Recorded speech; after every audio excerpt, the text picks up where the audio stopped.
Bada boom, bada bing. Thank you for the live stream being here for the first time, not the last time. Thank you. We are going to see who is first, but not last in the race of who has the best platform that we are going to be on. And we have all the chats open. So it is a race to see who is the first one to click the button. And it is Steve Show on YouTube. YouTube going through and just being the best of the best. Steve Show, wow. Everybody, Steve Show gets one free question guaranteed or your money back. Steve Show, thank you for being here. Thank you for supporting the channel. Everybody say everything great to Steve Show. Steve Show, ask any question you want. I guarantee to answer it. I'm only looking at your chat and your chat alone. What up, everybody else that is going to be here? We're going to have a great day. Ken Ross here early, but not late. Not first, but not last. Boom. Somebody wants a history lesson on franchise laws. Ooh, what up, Taylor? You guys want to hear a first history lesson on franchise laws? If you guys all say yes, I'll give you the history lesson on franchise laws in 2 minutes or less. I don't know if it'll be 2 minutes, but I'll give you a bada boom, a bada bang. Okay. Give you guys the history lesson on franchise laws, right? So, first off, to talk about franchise laws, we got to talk about the very beginning. We got to talk about where the manufacturers came into business. But early in the 1900s, manufacturers made cars.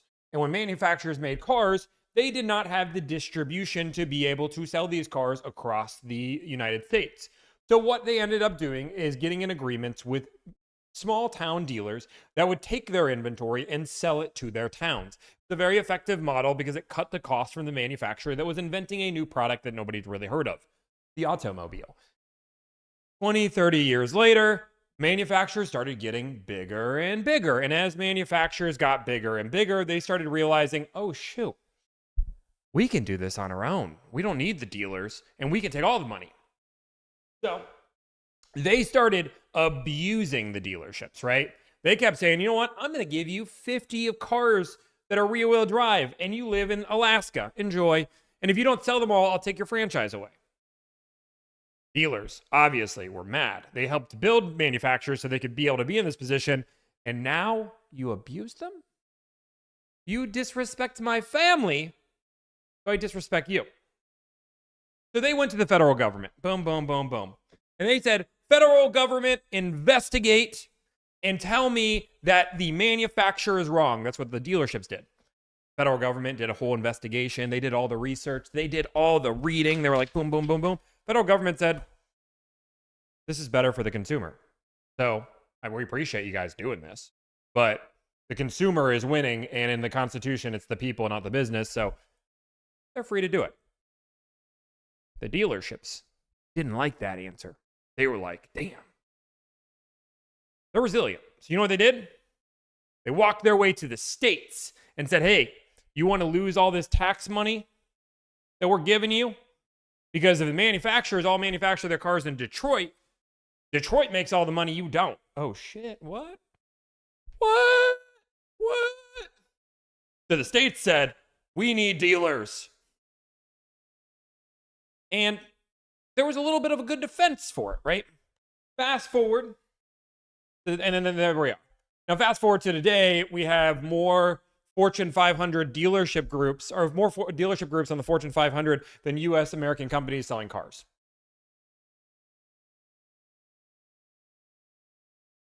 That's a history lesson. Was that a good history lesson? Are you impressed with my history lesson? That's basically it. Oh, wait, I'm so sorry. I forgot. We're not there. Fast forward like 90 years. 90 years. We get to Tesla. Tesla says, well, I've never sold cars here before, so I've never had a franchise. So I don't really need this dealership thing. I'm going to make it really easy to buy a car just through the manufacturer because I don't need a franchise. I don't have one. The NADA came in and said, whoa. That gives you a competitive advantage. You can't have that. This is absurd. We got to protect our franchises. Tesla said, there's no franchises. Like, we've never sold cars here before. This is it. 50 states, lawsuits, billions of dollars Tesla had to fight through. And in 39 states, they won. In 11 states, they lost. So still to this day, in those 11 states, you cannot buy a Tesla. They have to ship the car over the border, ship it back. Now we're to the day where other manufacturers are trying this, or now other brands are doing the same thing. They're like, well, we're Scout. We've never had a brand before. But Scout is owned by Volkswagen, so it's like this weird, convoluted way. And everybody's trying to get around it because people have realized that people hate dealerships. They don't want the process. They want to buy a car easier. Bada boom, bada bing. Like that's the history of the history. I mean, I'm pretty good. Does your team do used cars as well? No. This is Zach Morris Day. It might be Zach Morris Day. It might be Finance Dude Day. We do have to talk about the drama that's going on with the finance guy dude. Finance guy dude. We got to talk about the drama that's going on with that. And he's supposed to be here to debate. He wants to come on here and debate, but Zach Morris is supposed to. We have some people that are supposed to debate. We might make some phone calls today. I'm doing my best to make some phone calls today, a little bit, but it won't be anything too crazy. You are not the top finance guy. Stop lying. I was the top finance guy. You can call my dealership and ask him if you want. What? Talk about why you cut your stream yesterday. We always cut our stream on Wednesdays because we have a video.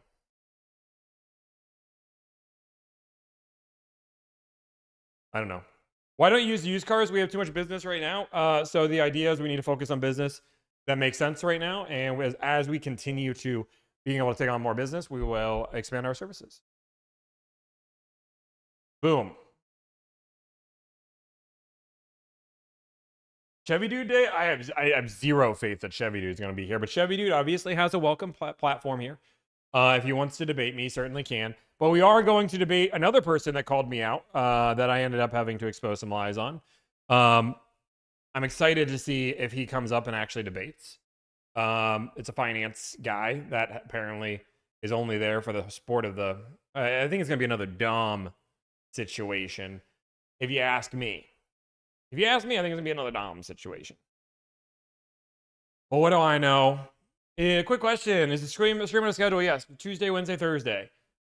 9 viewers. Do we only have 9 viewers in here? Damn it. Do we actually only have 9 viewers? That's kind of sad. Do I have 9 viewers?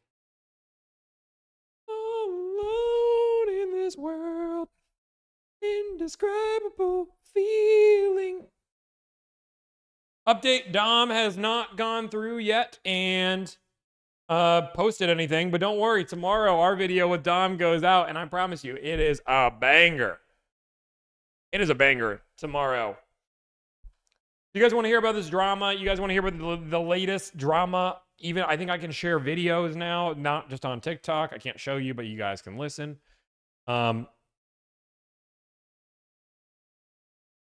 We got to talk about the debate that's going to happen today, because we got to set up for the debate. I can wait a little bit to set up for the debate, but I want to set up for the debate so you guys know what's going to happen. I want to give you guys all the evidence so you guys can then take it and then be like, oh, I get what happened. I like this, or I don't like this. Am I early, Julie? You are early. You're not late. I do need to make some phone calls. We can do these early. We can do them late. I'm debating. Tommy, do you check your DM? Sometimes.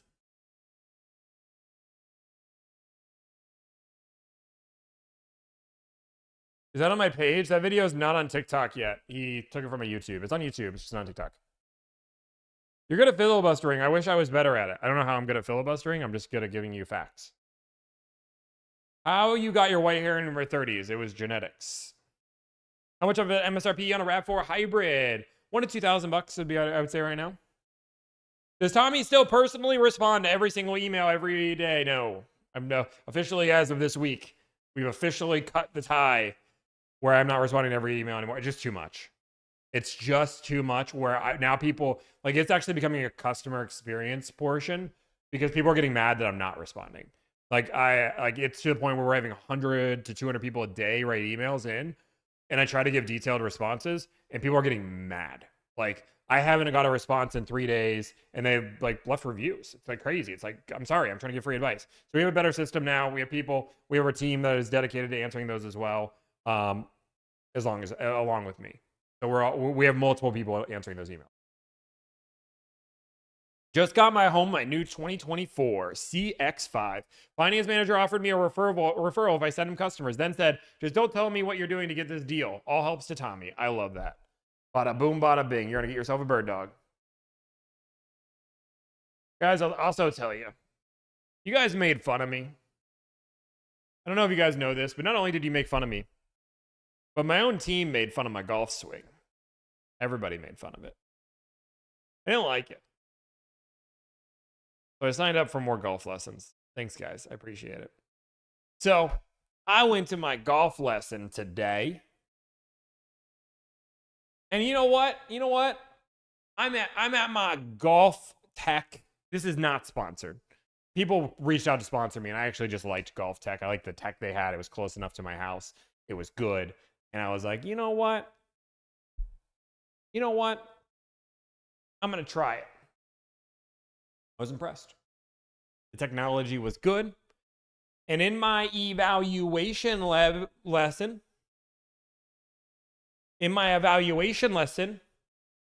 under 50 yards, I have the app to prove it.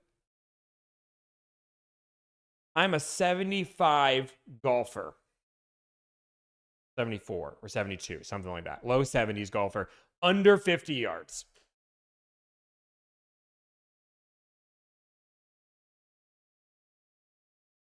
Now, don't ask for anything above 150 yards, because then I'm like 120. But once I get under 50 yards, no, not 70, guys, no, like that would be what I would shoot. That's what I would shoot.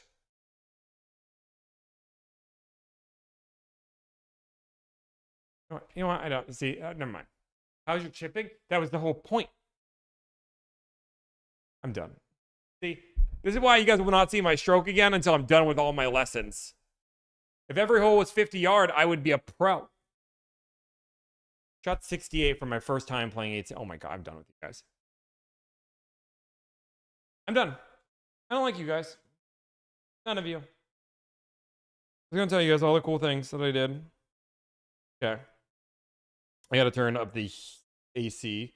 I have no idea when this guy is going to show up. He just said he's going to show up, was his words. So we're just going to have to trusting that this guy's going to show up. Should I give you guys the background of the guy that is going to come in here and supposedly debate and have a respectable debate, is what he said. Respectable. You guys want the background now that I've talked a little bit about golf? Hear it. What did the show again, I shoot. Okay, I'm done with you guys. Okay, we're gonna call it out, right? I'm gonna go one step at a time. Let me pull up. Wait 1 second. I've learned my lesson. Boom. I gotta pull up Instagram. I hate them logged in. Nothing.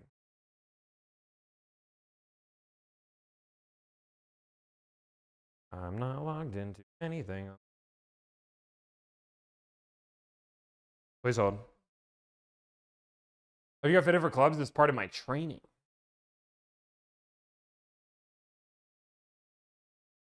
Thing, guys. Gotta log in.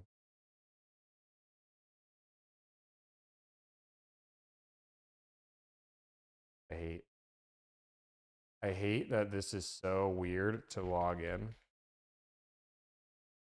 Oh my God.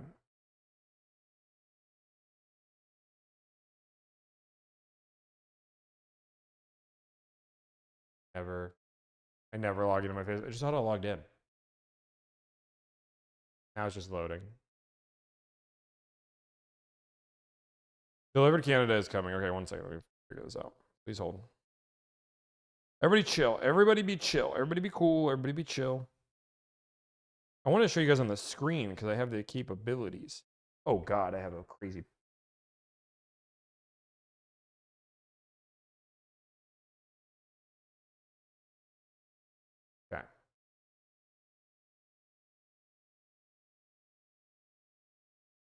That doesn't work, I give up. Okay, I can't. Okay. I think I'm gonna have to show you guys on TikTok. Okay, let me log into TikTok. But I don't know if I can actually do anything on TikTok. 1 second. Dude, I hate TikTok. Okay. So let me see if I can actually watch video. Boom, boom, boom, boom. Otherwise, I'll email them myself, which sounds like the worst possible way to do it. What's this guy's name? Lone Doc. Lone Doctor. Okay. No, this is not his. I think his account sucks. So I made a new one. The Lone Doc. My new account. This. Go here. Don't worry. I'm an adult. I'm going to figure this out. Okay.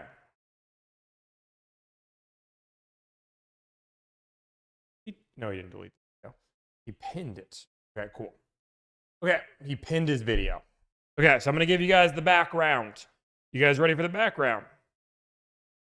It's a three-part session. Wait 1 second. Let me get this. Make it big so you guys can see. Boom. Close this out. Share screen. Should work. Boom. Okay. So, this is this guy. He apparently is the Lone Doctor, is his name. The Lone Doctor is not his game. He made a post that said this. It's only a 20-second post. I promise. This might offend some of you. I'm going to start at the very beginning. I'm going to let you listen to the post. This might offend some of you, but the smarter the people are, the easier it is for me to demonstrate that what I have to offer has value, and the more likely they are to purchase it. It's the people who are ignorant and refuse information that make rash decisions that don't turn out to be too well for them. They usually think they know it all, and they're the ones that are in the service department begging us to help them fix something that's not covered because they didn't protect themselves when they had the chance. Smarter customers are more educated. The more educated you are, the easier it is for me to establish the value of the products that I have to offer you. This might offend some of you. That's the video. Basically, what he equated. If you're a smart customer, you listen to me and buy product. If you're a dumb customer, you do not listen to me and you will regret it. Not you might regret it, not the odds are in your favor, but you will regret it. Those were his words. So then Tommy, being Tommy, because when I see bad advice, I almost always call it out. I made my own video.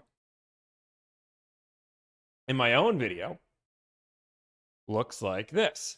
This might offend some of you, but the smarter the people are, the easier it is for me to demonstrate that what I have to offer has value, and the more likely they are to purchase it.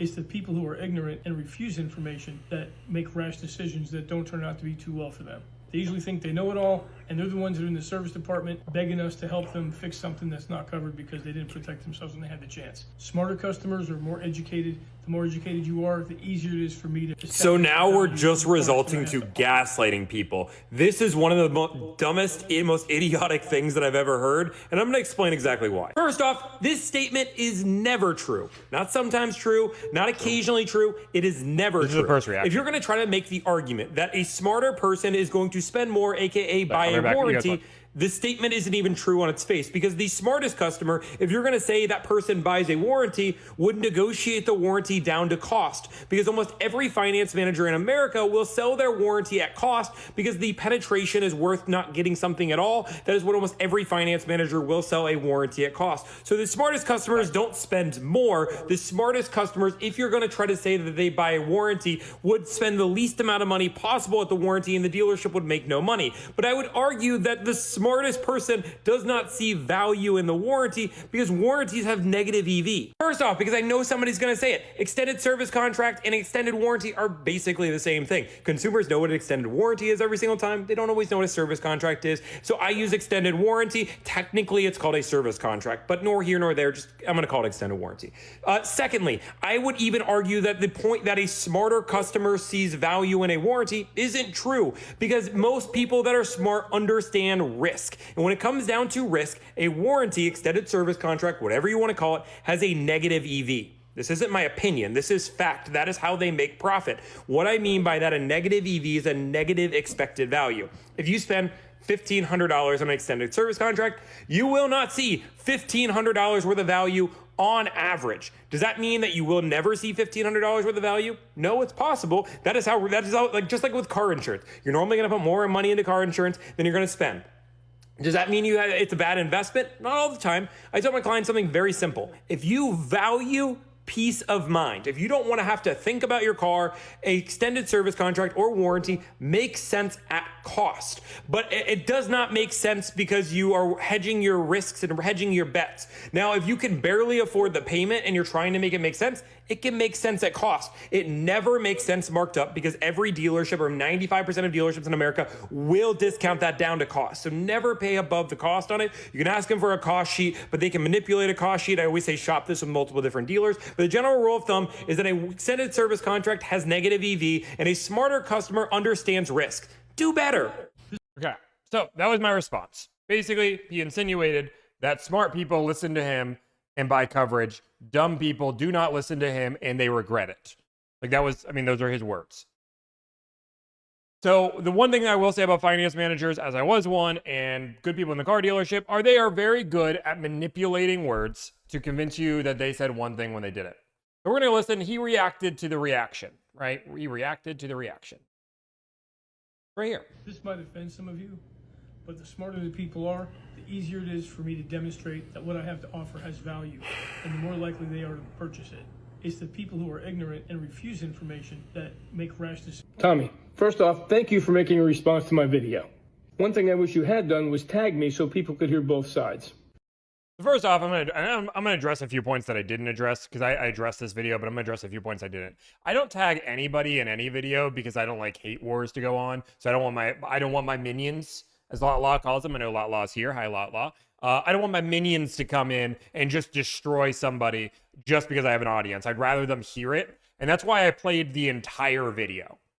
Like, I played the entire video. I didn't cut his video. You can go, you'll see, you can look at the reaction and look side by side. It's the entire video. So you heard his entire side and you heard his. But obviously you can't, he knows that I didn't tag his platform, because he knows that if you see his video, you can then say, well, you're right, he didn't tag, and I didn't hear his video. I only saw it on Tommy's channel.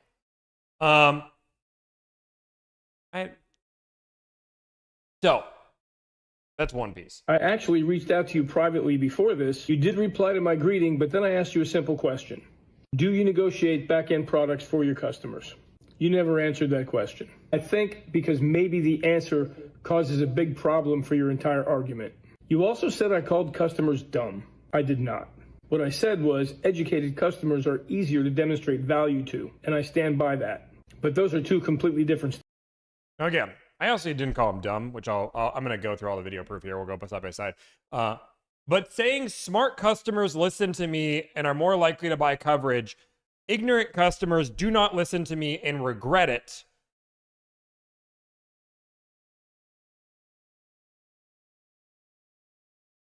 I understand you didn't say it, but like, okay, anyways, keep going. The smartest customers I've ever dealt with weren't the ones who agreed with me. They were the ones who asked the best questions and took in all the information. If I were to call someone foolish, it wouldn't be the one who bought protection. It would be someone who spent $1,000 trying to save $500. Look at him. He goes in for the jab. He thinks he's so cute. He goes in for the little jab. It's not somebody who spends $3,000 more for the coverage than it cost. It's somebody who spent $1,000 to hire you, you silly goose. Something they can do themselves. You said it's never smarter to spend more money. That's very catchy, just not true. Paying less doesn't always mean spending less. If someone declines a $3,000 service contract and later spends $3,001 on repairs, they spent more money. The difference is very simple. I'm offering a fixed known cost. It seems you're encouraging people to accept a variable and unknown cost. That's called accepting risk.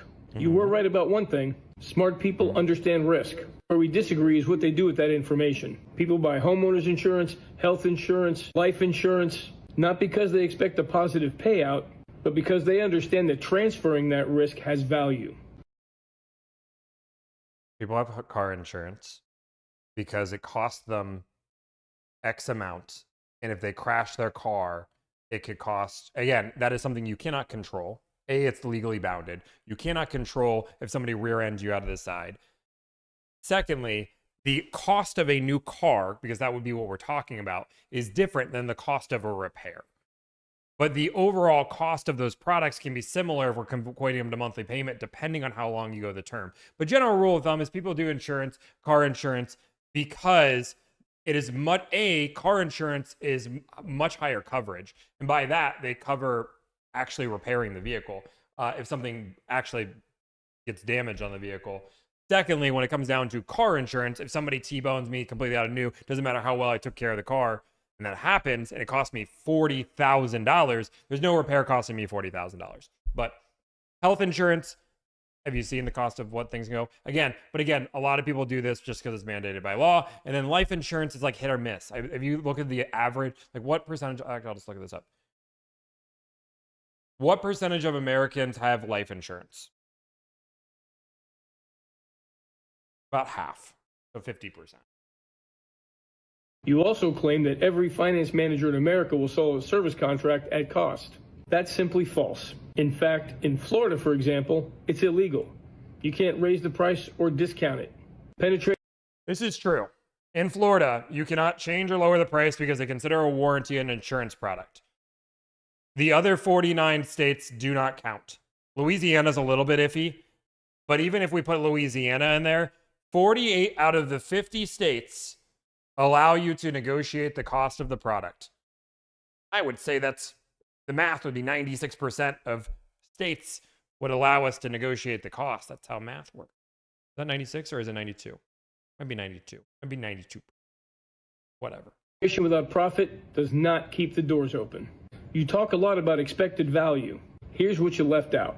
Service contract companies are not trying to lose money. They're pricing the contracts around the average expected repair costs over that time and mileage period, while earning investment income on the premium before repairs occur.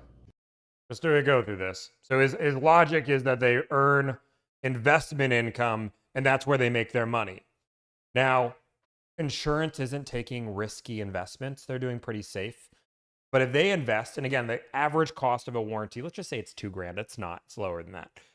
But if I go $2,000 and in 1 year's time, I will make $140 if the market does exactly what I want over 7 years, over that 7-year cost.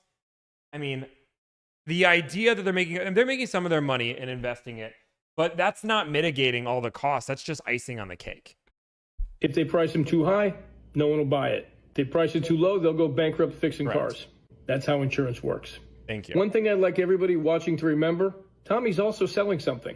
And he has every right to. But don't pretend one of us has a business model and the other one doesn't.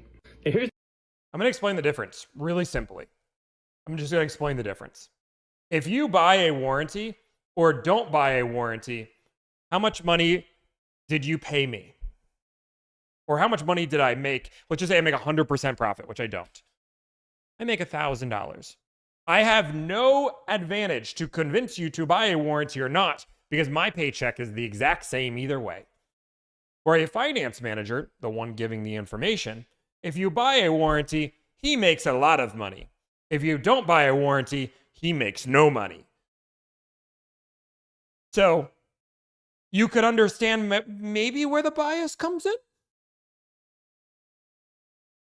Okay, cool. the part that I'm genuinely curious about. Yeah, he's you said you spent years as a top finance manager, and apparently you were really good at it. I was. Today, your business is built entirely on telling people not to buy the products you used to sell.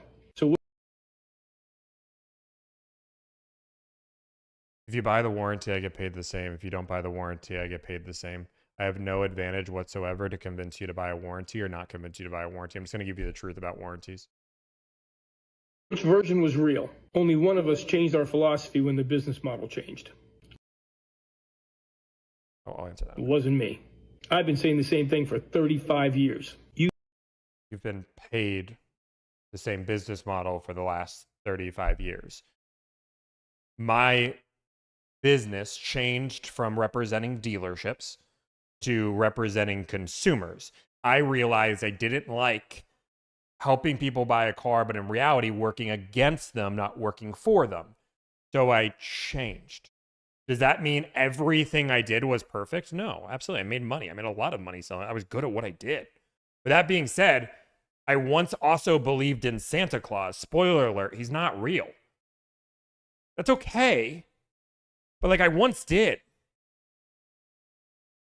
And then I said, you know what? He's not real anymore. I didn't change my life philosophy. I'm not a different person. My kids are near. Shit, I forgot there was kids. I don't have kids. I'm sorry, kids. He's real. He's real, kids. I was messing. That was a joke. Ho, ho, ho. My name's Santa Claus, and I'm here in Delivered's office. And every kid that messages me will get the coolest toy. Ho, ho, ho. They're happy? Pretty good, huh? Pretty good Santa Claus. Okay, anyway. You sold these products when you were in finance. I did so. And now you make money telling people not to buy them. I don't make any more money if you buy them or don't. You buy them, you don't, I make the same amount of money. Thank you. Were you selling products you didn't believe in then? Or are you attacking products you did believe in now? I'm going to blow your guys' mind. When you're in the dealership world, regardless if you like it or not, you are gaslit to believe, or you are fraternity bros, whatever it is, that it is good and right what you are doing.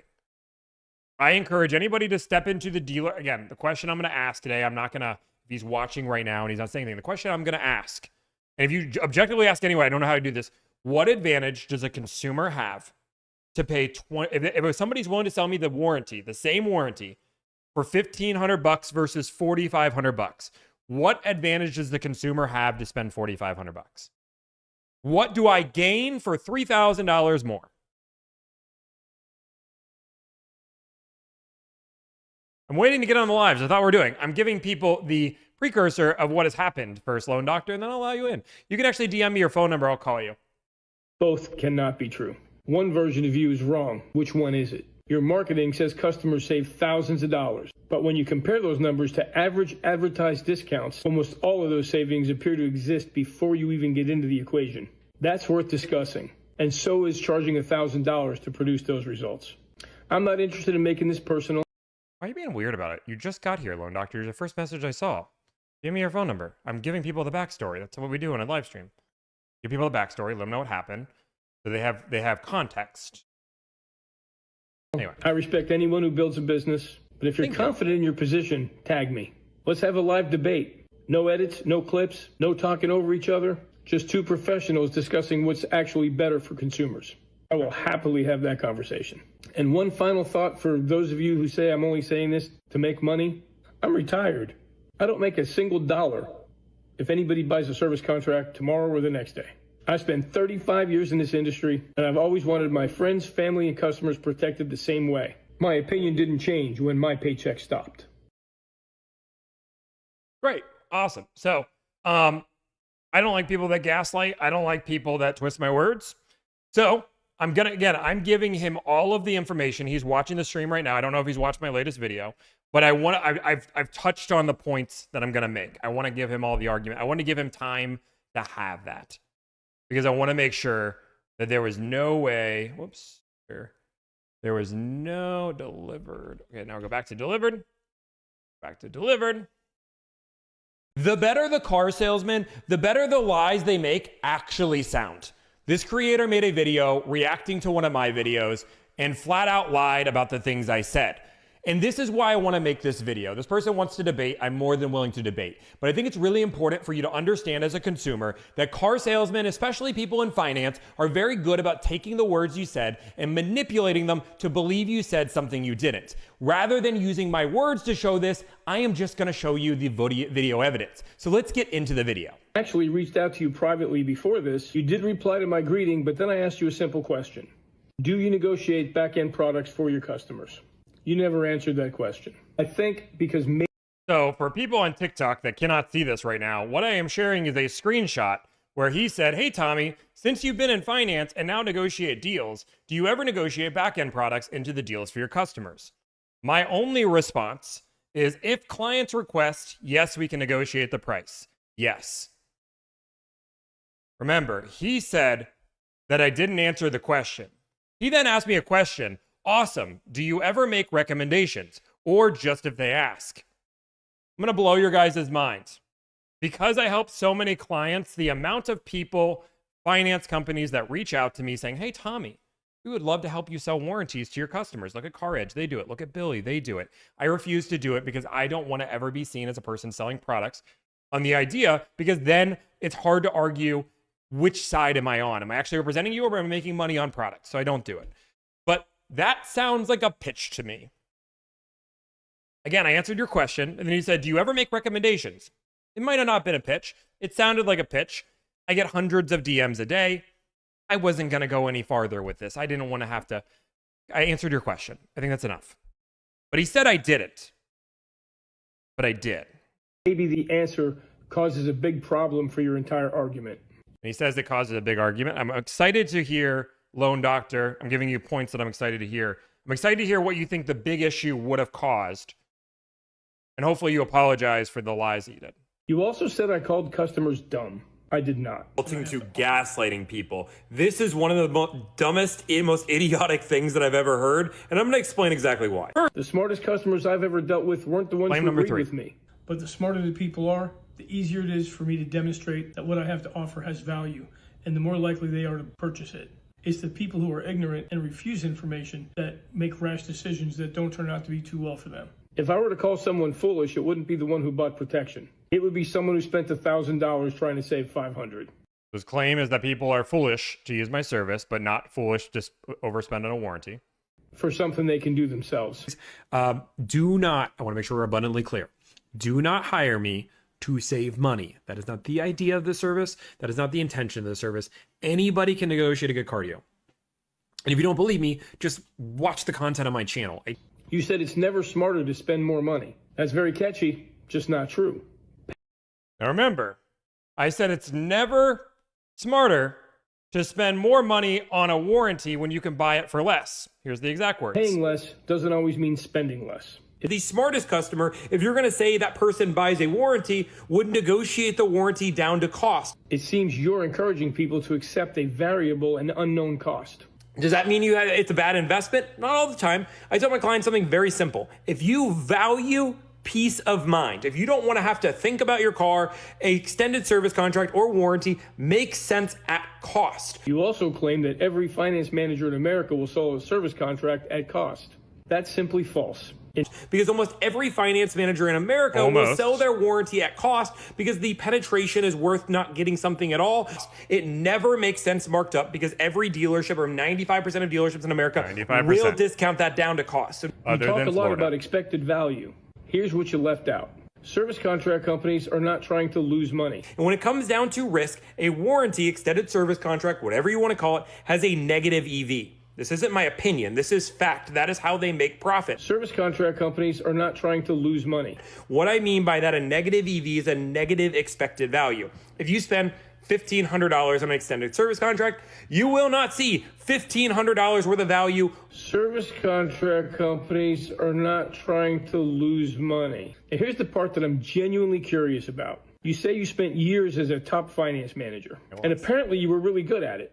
Today, your business is built entirely on telling people not to buy the products you used to sell.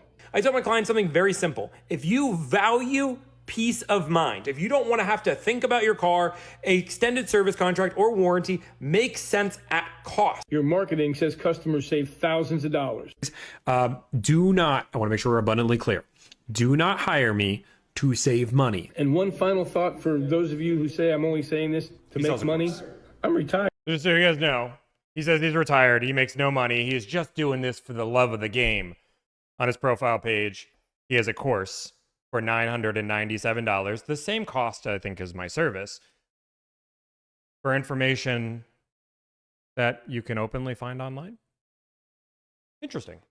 I don't charge a course for open information that anybody can get.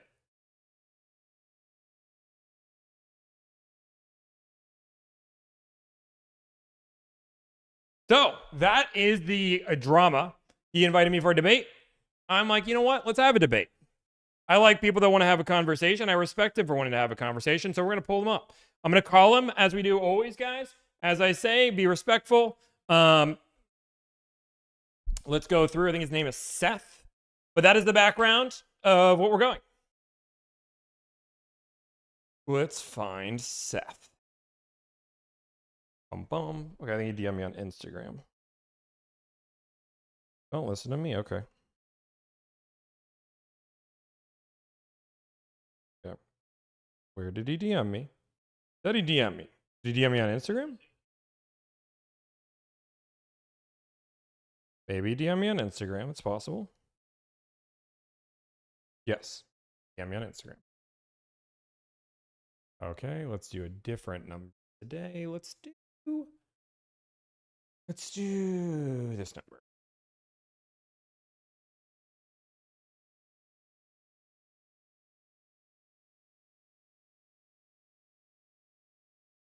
For one other thing, super quick. Give me 1 second. Sorry, guys, I gotta make sure TikTok's not having a problem with all that sharing. Does not have a problem with all that sharing. Okay, great.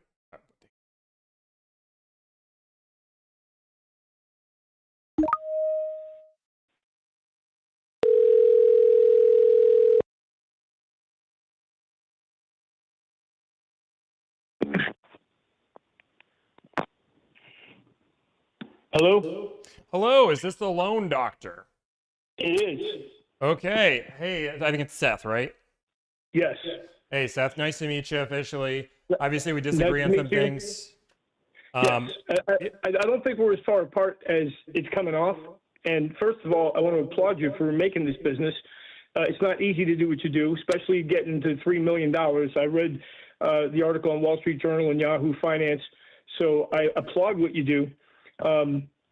My issue is I said that you didn't respond to me. You didn't really answer my question. You danced around it. I asked you, do you negotiate back-end products? And you said you negotiate the price if the customer asks. I then asked you, do you recommend these products and explain them in detail? Basically, you didn't respond to that. And having a background in finance, that's what I was really aiming at. I wanted to know if you were back-end friendly, because a lot of auto brokers aren't. And I never got a response to it. And then the next time I hear your name is when you're playing one of my videos telling people I call customers dumb when I didn't. Sure. I don't think there's an argument I don't think anybody could make a coherent argument that a customer should make a decision without information. And all I'm trying to say in that video is more intelligent people are open to information before they make a decision. Whether they buy it or not is irrelevant. But it's easier to build value with a customer that's at least willing to listen to you or smart enough to gather information before they make a decision. That's what I'm saying in that video. Yeah, let's address the first point, which is the DM, which, again, I think little lies lead into big lies.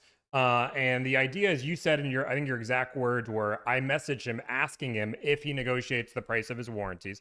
And I ignored that message, which isn't true. You could have said I danced around it, which I don't think I danced around it. Again, most people are messaging me for a pitch. But look, let me ask you this. You said that this was going to, because I want to start here. You said this was going to ruin my entire business model if I was to answer it.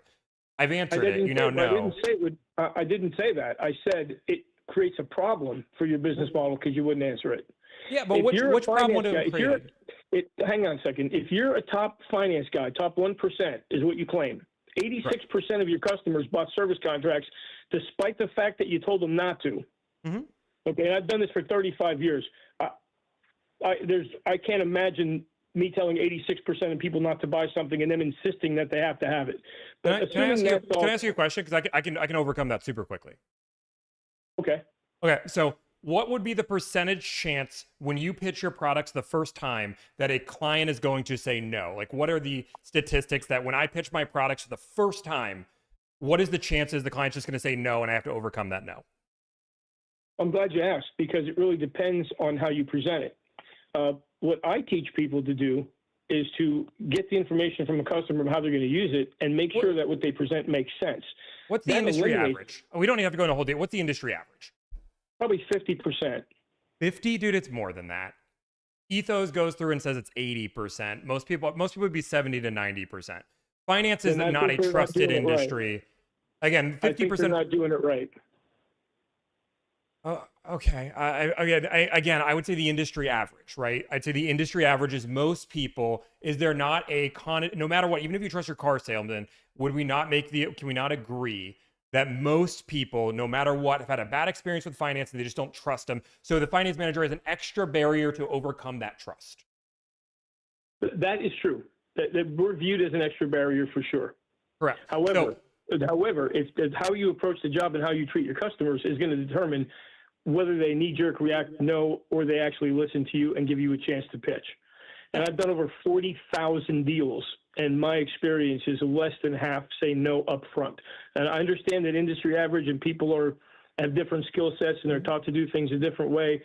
Sometimes the dealership is cutting them out before they get it. I get all that.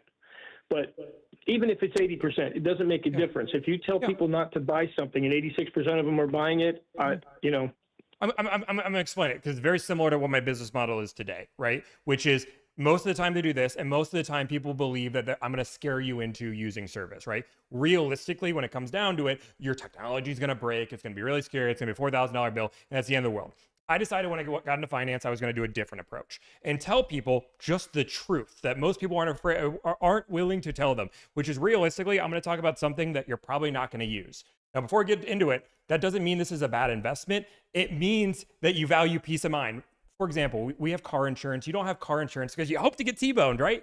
You buy it for the what if, right? You buy it for the what if. And most people agree it's much easier to manage a huge repair if something at a monthly payment that it does something out of pocket, right? And that's the idea of our coverage. When you buy this coverage, you're probably never going to use it. It doesn't mean it was a bad investment. It means you had a good quality car. But again, most of my clients agree, over 80% agree, that it is much easier to manage an extra 40, 50 bucks a month than it is to manage, $4,000 bill out of nowhere. But realistically, you're going to have a good car. And again, when you go with that approach, they're so taken off guard. I promise you, people are more willing to listen because you're like, oh shit, like, okay, I do value peace of mind. I don't want to think about the technology. I probably won't use it, but it's the same reason as you said, people have car insurance, people have life insurance, people have health insurance. All three of those industries are able to go through saying you're probably not going to use it, but it's a good investment. Why can't finance do the same? So I actually have a video explaining exactly that, using that exact tactic. Now, with that said, you teach people how to look out for dealership sales tactics, and you're using the same sales tactics on your customers. You're trying to use it on me right now. You're no different. You're no better. I applaud you for what you've done, but you asked me how I got to 80%. I'm showing you how I got to 80%. Okay, and I still question that, but I'll give it to you. But even with that said, you want me to show you my sheets? I have them somewhere. I mean, I can go pull my. I'll believe you. I'll take you at face value. But you say that people who buy warranties they're not necessarily making a great decision because it's a negative value. But no, I didn't say it was a right or wrong decision. Let's use the right words. I said it has negative EV. Which is true. Just play the video where you said smart people don't buy things that have negative value. No, I said the smartest customer, if you're going to make... of your people do that. So you're the one calling your customers stupid, not me. What? No, I said we're going through coverage. I said when we go down to coverage, if we're going to make the argument that the smartest person is going to buy coverage, they're going to buy it at cost. But I said when it comes down to it, it all becomes to risk aversion. You are not smart to buy a warranty. You are not dumb to buy a warranty. You understand the information and you understand your situation. For me, I have the money to pay for a repair if something breaks. I don't need to mitigate my risk. I don't have to. I have the money to repair. I understand the risk is there and I don't need it. I am not dumb to say no. I am not smart to say no. That is not a decision on education. That is risk aversion and the risk that you're willing to take on life. That's the difference. I'm not telling somebody you're dumb or smart. I am literally saying it comes down to, do you value peace of mind? If you do, warranties can make sense at a certain cost. And I'm not saying that either. What I'm saying is the people that are smarter are more willing to gather information before they make a decision. And people that are ignorant, let's get the next one. What was it? And people that are ignorant and don't listen are more likely. Not more likely. You said are the ones that will be complaining in the finance office and are going to have something happen. Well, everybody's going to have something happen, whether they're dumb, stupid, bought a warranty or didn't buy a warranty. So why If not something's say, gonna happen, it's gonna but happen. again, you said they would happen. You didn't say it might happen realistically. The odds are higher. You said the people who don't listen to me will have something go wrong. You worked in a dealership for years. If you can deny this, I'll be shocked. The people that are in the service department out of warranty with a major repair that are screaming and ready to sue the dealer, who, by the way, didn't make the car, they're the same people that don't want to listen to the finance manager or take any advice or get any information, that just come in and say, no, or I'm walking out. You know who's even louder about it? What's that? People who bought a used car coverage and the coverage doesn't cover the thing that they thought it would be covered. That's the person who's screaming even louder than that other person. Yeah, sure, of course you're going to have Karens that go through and are going to get mad and angry that their car upset and they decline the warranty. But you're also going to have 90% of people who never use the coverage at all and aren't saying anything. So then would you agree with me that it's a good thing that there's somebody like me out there training F&I people to explain the warranty, explain what's covered and what's not covered, and not let these people leave confused thinking that they bought something that they didn't get? Do I think it's valuable that you sell a course to educate people? To conduct business in an ethical fashion and not let people leave your office. I mean, if people see value in what you have. do, yeah, I mean, that's fine. But I'm still going to educate. I mean, you're only beneficial to dealerships making more money. You're not beneficial to consumers. I disagree. Okay, I think so let me ask you this: to consumers and to the dealerships and to the finance people. Yeah, let me ask I you. think it's a Let better me ask you this: experience for everybody overall. If I can buy a warranty at cost, can we both agree that if I look hard enough, let's just say 10%, it's 98%. Let's just say if I can buy a warranty at cost from somebody, right? Can we both agree to that? Somebody will sell me a warranty at cost if I call a few finance dealers or finance managers. If you can, they should not be in this business. If they don't see value in what they're selling, they shouldn't sell it. They're chasing a pay plan and they're in the wrong position and should probably be fired. Why is taking care of the consumer by getting them a warranty they're asking for, the cost they're looking for, make them feel they should be fired? It's not taking care of the consumer. What it's doing is pissing off every other consumer when they're sitting in the service department and one person paid $2,200 for a service contract, the other guy paid $1,500, and it's pissing the customers off, and it's giving us in the business a bad name and a bad rep. And besides that, I am in Florida where you can't change the price of anything, which is basically the only state. And besides, regardless, it's the state I'm in, and. But let me ask you this. Let me ask you this. I want to touch on the Florida thing too. $99. There are brokers who will do what you do for $5. Why should I give away my product for cost when you don't? Again, we're not asking. I'm not asking why the car dealer's bad for doing it. What I'm saying is, as a consumer, let's just talk about Florida. If I have the cash, why should I buy a warranty from you if I can call Georgia and Georgia will sell me at cost? Regardless, if you think it's bad, they should be fired. The action can happen. So why should I ever overspend for a warranty in Florida when I can call Florida and save $1,500, $2,000, whatever that number is? Well, the answer to that is there are actually dealerships that won't honor a warranty that you bought for less than cost out of state. I can't specifically name some, but I can tell you two, but I won't name them, put them on blast like that, because they can see what you paid for that service contract, and it's not fair to them since they could have sold you that service contract at the agreed upon Florida price for you to cross the border and come in. We're just talking about illegal. It's just illegal. You can't just deny based on where. And again, I disagree when it comes because there's so many things that are wrong with this. First off, service does not care what you paid for the warranty. They don't. Service and finance are two completely different departments. And I've never had a service department come over and say, "Oh my God, this guy only paid $3,000 for his warranty." I mean, again, service, sales, and finance are three completely different departments. And the idea that service would deny work that they could get paid on because they paid less for the warranty is insane. Why would the dealer? That person should be fired. Tommy, I've had dealers throw people out of the service drive not wanting to change oil because they traded their car in and bought it at a different dealer and came to them for service. Well, it doesn't make sense. I agree with you, but it doesn't mean that it doesn't happen. You're talking about such small minority that, again, 95% of service departments and finance departments and sales departments are treated as three different companies. And you can make an argument that service doesn't even like finance. Like, you can make an argument that there is some tension there, just like there is for finance and sales, depending on your dealership. Correct. So let me answer your question more directly. You've been in the box. You've sat in the chair that I just retired from. Correct. you have multiple bank calls. You got one that is 3% less interest that you don't have to give that customer. You're offering them a service contract that you're not allowed to discount. If you can get them to the same payment and switch that lender and lower that payment where it's negligible, but the customer refuses because they're going to go to Georgia and buy it, and you just go on and hold your rate, how did you help that customer? You shouldn't have held the rate to begin with. You're in a unique position. Well, you're obligated to the dealer as well. I'm not obligated to the dealer at all. I'm never obligated. I give up rate all the time. It's the smallest thing. It's the first thing to go away. Most dealerships aren't even paying on it anymore. But there are sometimes customers that are so ignorant that you just want to leave them to suffer their own consequences. But if you by can charging them a higher rate. Customer, I'm not saying that you should. I'm saying that people do. But again, you're saying that consumer wants to, again, wait 1 second. I want to make sure we're on the same page, just so we're on the same page. You're saying that the consumer wants to get a better deal on the warranty. It's the same warranty. We both agreeing it's the same. If I go to Subaru and I'm buying a Subaru added protection plan from Subaru, and I go to the one in Georgia versus the one in Florida, it's the same coverage, same company, same backing, same everything. You are saying that a consumer that wants to spend less should get what they deserve. No, not what I'm saying. Or they should pay a higher rate.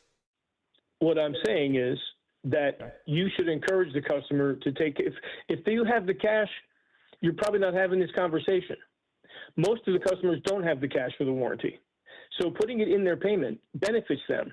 And if I can go to a different bank and get them a lower interest rate and mitigate the cost of that warranty that way because I'm legally not allowed to discount it, there's nothing wrong with that. And there's no point in using your own money when you don't have to. And that's something else I want to talk to you about. You apparently don't understand the magic of compound interest. When you said that the $2,000, you put it somewhere it's only going to make $120, that's not true. Compound interest, you should make $1,200 on that $2,000. You should have $3,200 at the end of the year. It's why you should never pay cash for a car. You earn more interest at 4% than you pay at 8%. You're not making, again, we can go through compound interest, but with compound interest on a $1,000 investment, I can pull up a loan calculator. But again, this is assuming that the market is giving you returns. But again, you're talking 6 to 7% returns on average is what you're saying. Because that's what the market dictates. We're in a weird time right now where the last 5 years, the market's been crazy, but that isn't like if the market crashes tomorrow, they lose money as well. Like this idea that the insurance company has a guaranteed investment that they're making this money on. The only way that is if they're putting their money in CDs. And if they're putting their money in CDs or putting their money in probably more stable things, they're probably only earning 3 or 4%. The idea that they're even earning 7%, we don't even know. Like, again, these aren't numbers that our companies are shared, but again, when it comes down to it, there's no company that's relying on that. $1,000, Tommy. You're talking about a company that's putting billions of dollars in that account. It's not just earning money on $1,000. They're earning on billions. Correct, because but we're talking about one deal. They have to break down the math as one deal. But for at least 3 years before they start paying out. So yeah, and it is supposed to be a negative return. That's how they stay open. They can't possibly stay open if the customer won every single time. That's a ludicrous premise. Correct, which is why it cost. The warranty company is still winning. The only person not winning is the dealership. But you're winning. You have the same negative result. You're winning. So consumer wins. I win. The manufacturer wins. That sold the company warranty. The only person that loses is the one that added zero value to the equation. Seems like a win to me. The dealer added zero value. The dealer took out millions of dollars of loans. The dealer paid $55,000 or $60,000 for that car, paid interest on that car daily to put it on the lot, spruce it up, PDI it, pays the salesman, pays their benefits, pays the finance guy, pays his benefits, and you make more money than the dealer? I mean, you're in a state that charges an average. You're in a state that charges an average of $1,200 doc fee. I mean, your doc fees in Florida are more expensive than my service, and that's not even included. Again, that's literally almost all profit. But I digress. We're not going to get into that because again, we're going through. What I'm asking you is super simple. Because you can talk about all the expenses. Great job. We're talking about businesses. As we know, businesses have expense. As a consumer, What benefit do I have if I can buy a Subaru added protection warranty for $1,500 versus you from $2,500? Why would a consumer ever spend $1,000 more? What benefit did the dealer add to this equation to give me $1,000 worth of benefit as the consumer? I don't care about as a consumer, just like you don't go to Best Buy saying, I'm going to spend more on this TV because they have people to pay. You don't. You're just like, is this the best deal on a TV? Yep, I'm going to buy it. So again, why should a consumer spend $1,000 more if they can get that warranty less? And I'm just saying $1,000 more. The average back end is going to be $3,000. So let's just say $3,000 more. I might be able to save them $1,200 or $1,300 in interest. I might be able to discount a maintenance policy. I might be able to do something else. You never know. But you got to try. You try to do the whole deal with the dealership. These are the people how can you save them $1,300 in interest? I can get them a lower interest rate. I can. Well, could you get them the lower interest rate to begin with? If I try. So why not just work really hard for your customers, take care of them, and know they'll come back? Why would you try for someone who's not going to even try to do business with you? Because they're going to OSF. If your rates aren't competitive, they'll then OSF. You're talking about tied selling, which is illegal. No, it's not. It's not tied selling is illegal. That's not what I'm talking about. I'm talking about making an effort to protect the customer to the best of my ability, to the least amount of their cost. You might have to put a law on this one. I don't know. To save them the pain of having to pay out of their pocket for that cost. When they don't have to, they could include it in their loan. It just makes more sense to most people. There are exceptions. There are people that, and you said you can afford to fix your car for brakes. Good for you. Just because you can doesn't mean you should. If you can afford to fix an $18,000 engine, you can afford a $3,000 service contract to protect your $20,000. Let's just get some ground that we can agree on. Do we agree, because it seems like we do, that extended service contracts have negative EV? Absolutely. Okay, so again, you do as well. So again, it's not in theory, if I have the money to pay for the repair myself, I should self-insure, because again, just like I shouldn't buy insurance at the blackjack table. Just because I won once doesn't mean it was a good idea, right? If I wanted the best, most optimal play for life, I would not buy the warranty because the odds are in my favor. I will not get the value out of it because it has negative EV. We're both agreeing to this. The warranty companies definitely have negative EV, but so does Delivered. What does Delivered have negative EV? What are you talking about? Tommy, the average MSRP in the United States today is $49,220. I think it's over 50,000 now. I don't think it went down, but sure, we'll go 49. According to your information, you save between 5 and 10% off MSRP. Yep. That would total be $6,000 on average in savings. That'd be about $3,600.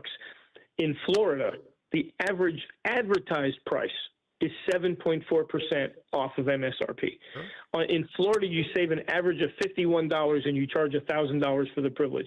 Nationally, it's 6% off of MSRP. So you're doing a little better there. You're saving them $738, but you're still charging them $1,000. So on your own value, you're a negative EV.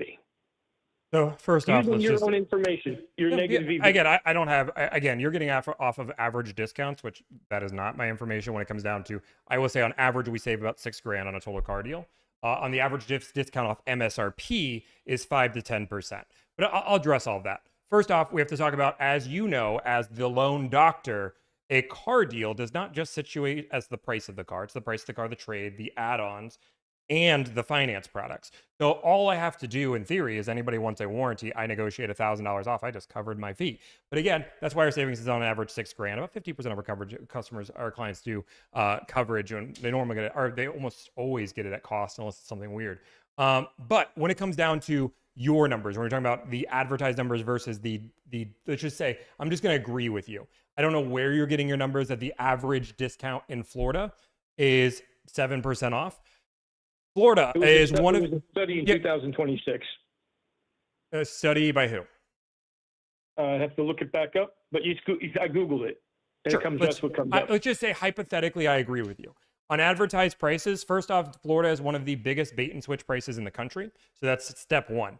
Secondly, they also have a higher inflated discount because they have higher inflated fees. The average doc fee is $1,200 versus Florida, that's $85. That's another $1,100 in profit, which means our discounts in Florida are closer to 10 to 12% than they would be 5 to 6%. Third, when we talk about the actual advertised price, they almost always include rebates. When I'm talking about discounts, I'm never including rebates. So if a manufacturer, for example, because this number gets inflated when you add things like Ram, CDJR, that number gets inflated compared to Toyota, where dealers are above MSRP. That's the entire idea. This idea that, again, we're talking about averages, the majority of our clients do Toyota, Lexus, and Honda. And if you were looking at the average discount on those brands, you would be much closer to 1 to 2%, even though we're still doing 7 to 10% off these cars. But again, with all of that to the side, I don't advertise my service as a money-saving service. I advertise it as a time, energy, and anxiety-saving service. I'm fully open that anybody can get a full great deal. I teach it for free online, so people do it. I don't charge people a course because I don't believe that's ethical for me to sell information that I'm going to be putting online anyway. And when it comes down to the entire thing, people are willing to pay me because they don't want to talk to somebody like you. Well, and the unfortunate thing is, if I was still in the business and you came to my dealership or called my dealership, they would not be able to buy a car without talking to me. And it might be on the phone with you at the same time, sure. But you do in fact advertise that you negotiate discounts. It's on your website. You have it. Well, of course we can negotiate discounts, but nobody's hiring us because we're saving money. People are hiring us to save time, energy, and anxiety. Well, and for that, I applaud you. I think what you offer is convenience, but you disguise it in discounts and say that you're saving $6,000-$7,000 when in fact you're really not. But again, you have to address everything I brought up. You can't just remake the same point. The dealer fee remains on that buyer's order. It so never if I comes save off. 12, we agree if I save in Florida 12% versus 6%, then I've covered my fee a little bit more, right? Because Florida, I get bigger discounts. I don't think you do. I do this live, dude. Like we can go through. Do you want to go through what the average? Well, there was one guy in the comments that said that one of you guys did a deal at his dealership and it was a 9-pounder. How do you explain that? There's plenty of people that say a lot of negative things about me, and that's great. Again, I don't believe them. We see purchase agreements. I want to know, did you see anything in my site where I actually defended you? Have you seen that? I've actually gone to bat for you. Some guy said something about you today, and I said, I'm going to stop short of that because you do have value. But your value isn't in negotiation. Your value is in convenience. Your value is in your concierge service. If I were you, I would level up my business strategy. If you're pulling in $3 million a year, I would give white glove service, and I would have people deliver the car to these people. And charge even more because they're willing to pay. The people who support you are like, I'd pay $2,000. And I said, you know what? Good for you and good for him. That's awesome. But that's what you should be focused on. That's the difference between me and you. I believe $1,000 is a fair price for what we do. People see value in the service, and we have a line out the door. I don't believe in trying to monopolize it to make even more profit. My goal is not to profit off this industry. My goal is to fix this industry so I'm no longer needed. We both have the same goal. We bolet I'm trying to fix the perception of the finance manager, one person at a time. Does the finance manager make more or less, and do consumers spend? Actually, let me just do this. Does the consumer spend more or less if you win? It depends on the customer. On average, based on the negative EV comment I made, again, because now everybody's popping people $3,000-$4,000 a car. All right, let's just say $3,000 a car. I don't have a crystal ball to tell you whose car is going to break and whose car is not going to break. What I can tell you, but there's negative EV. You agree? There's negative EV. Yes, but what I'm telling you is the people that I train that do this job the way that I teach them to do this job will never offer stuff to customers that doesn't benefit them. Will never gouge a customer. They will only offer the things that make sense, and they will try their best to help the customer afford those things. And if that benefits the dealer and it benefits the finance manager and it benefits the customer, who are you to get involved? So tell me how it benefits the customer if I can buy that same product for $1,500 less. Same product. Again, nothing different. I can buy it for $1,500 less. How does it benefit the consumer? Let me ask you this. How does it benefit the consumer to pay you $1,000 when someone else will do it for $500? Because this is a service, not a product. The product of the warranty is the same warranty no matter what I buy. When it comes down to a service, it's a completely different service. For example, we have 5 people working on your deal at any given time. You talk about white glove experience. You have no idea what Delivered does for our clients. We have 5 people working on your deal at any given time. You only talk to 2. So because of that, you pay $1,000, but yeah, you have 5 people. You have multiple people negotiating your deal at this one time. You have an entire app that we built from the ground up that is designed for our clients so they can watch in real time. We have a founder that is negotiating deals live so they can see exactly what we're doing. in which now people are copying, but we're to the point where we have an over level of transparency. We don't offer finance products when most of the other companies do, because we believe that we are a third party. And the second we offer warranty products, then again, we have an incentive to sell them, which means we're not going to give honest advice to people. There's so many different reasons why people pay us the $1,000, but it's simply because we are the best. You can absolutely work with the dealership and sell their products to your customers if they need them. Correct. If a client says they want a warranty, I will negotiate the cost of the warranty with that dealership. But they shouldn't have to ask you to do that. You should do that as a matter of business. You should offer these products. Yeah, you don't know how my business model works. We have a finance form prep form, which we go through. It's an entire thing that we go through with our client, basically going through every product that they're going to be offered. We explain each one and let them know that the possible ROI on those products, and then let them make a decision which ones sound interesting to them. And then if they say yes to any of those, we then get them the cost. We walk them through if it makes sense, and then go from there. I don't make a decision, yes or no. I give them all the information, say these are all it. These are the ROIs on them. And this is what, if you want to do, you can make a decision. If you have questions, please ask. But we go through and this again. What interview process do you have before you present? So how do you know? I'm not presenting anything. I'm literally going through and giving them a sheet saying, these are all the products you have. If you want me to explain any of them, I'm going to say no to all of them. So you're not doing the same job. No, because you're just trying to convince somebody to buy something. All of them have negative EV. Every single one of them has negative EV. It doesn't matter. You've done this job. Yes, and they all have negative EV. So what?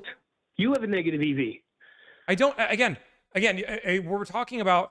You're talking about an insurance product versus a service. But it doesn't mean you don't have value. It doesn't mean that you don't have value. You have value. I'm not saying you don't have value. I'm just going to argue, compared to the average consumer, delivered gets a better deal. So if somebody hires delivered, they would actually have a higher EV, because on average, we get better deals than the average person. We get the deals to the top 1%, the best people that negotiate deals. So if somebody didn't watch any of my tips and walked into a dealership blind, they would have positive EV. And to the average consumer, with hiring delivered, they would have positive EV. That being said, if they're willing to educate themselves and do the work, then of course they have negative EV. But there's a way to make negative EV happen, very similar to blackjack and counting cards. If I count cards, I then have positive EV, but I have to count cards to do that. But if I sit down at the blackjack table, I'm 100% sure going to have negative EV no matter which way I do it, unless I count. Tommy, you are focusing on the wrong thing. You don't know if it's going to be negative EV or not. You don't know who's going to have a blown motor for $18,000. You don't know whose transmission is going to fall out at $48,000. Negative EV doesn't care about any of that. Negative EV does not care. Expected value does not care about any of that. Expected value is literally just the math. Like it does. You're right. Again, if we play by the book in blackjack or you count cards, you can go down $50,000 in a session. Right? It's possible. Like the odds may not be in your favor, but EV, when we talk about expected value, over time, statistically, you'll win. That's how EV works. Like there's no like one-off situations. The more technology these cars have, you live long enough, you're going to win too. Eventually, so has the cost of coverage gone up since the technology's gone up? On a Hyundai is $8,000. An average radio is $3,000. Come on. Okay. Be honest. Has the cost of coverage 8 times? Has the cost of coverage gone up with the age of technology? Was a warranty 10 years ago higher or lower than it is today? The price of it? The cost of coverage. A little bit lower. Not much. A little bit. The cost of coverage has gone up over the last 10 years, not down. Yes. No, that's what you asked me. What it was 10 years ago was less. So yes, it has gone up. It goes so up as technology's advanced, the cost of the coverage has gone up. Yes. Cost of repair. So they've already accounted that negative EV in there. So this again, I'm not even gonna. I would love to be able to see the actual report of a Hyundai moonroof being $8,000 that you couldn't get done elsewhere. But I digress. Let's just say it is $8,000. The chances of that breaking are going to be slim enough where the warranty company has calculated all of that in, and that's where the negative EV can. We agree there's negative EV. So the idea that you're saying these one-off scenarios, I agree, they could happen, but the odds are in your favor. I say you're using that as an argument, and it's not valid. It doesn't matter if it's got a negative EV or not. It doesn't mean it doesn't have value, right? Again, nobody once said it didn't have value. But the idea that somebody is smart or dumb if they don't buy that coverage is the point we're making. Which I never said they were smart or dumb if they bought or didn't buy. What I said was smarter people take the information, and then they make their decision. And what do dumb information people they do? give. What do ignorant people do? Ignorant people don't take any information. They give a knee-jerk reaction because somebody on the internet told them no or not to buy it, or they read an article. And by the way, 100% of And wait, what was the last? You have to add the last bit because it's the most important part. Because I'm going to play it if you don't. 100% of the people who tell you not to buy it were not going to help you when you broke. The people that are the most mad when you're in a dealership and you see somebody in the service department screaming that something's broken and they don't have any coverage, 9 times out of 10, they're the people who wouldn't take any information that we were trying to give them and just said no without listening to anything anybody had to say. So for the person that bought 5 warranties in a row and never used any of them, are you the type of person that gives the 6th one for free? Because they've never used it. It's never cost you anything. You've made a lot of money. But you just give the 6th one for free? Just like they expect you to take care of them, you probably should be expected to be taking care of them as well, right? But let's go through your exact words because I don't want to go through what ifs. Let's just go through. It's the people who are ignorant and refuse information that make rash decisions that don't turn out to be too well for them. They make rash decisions that don't turn out too well for them. Are you saying that if I decline if I don't listen to your pitch at all, I don't hear a single bit, I just say, no, I don't want it. I heard you said that bad things will happen.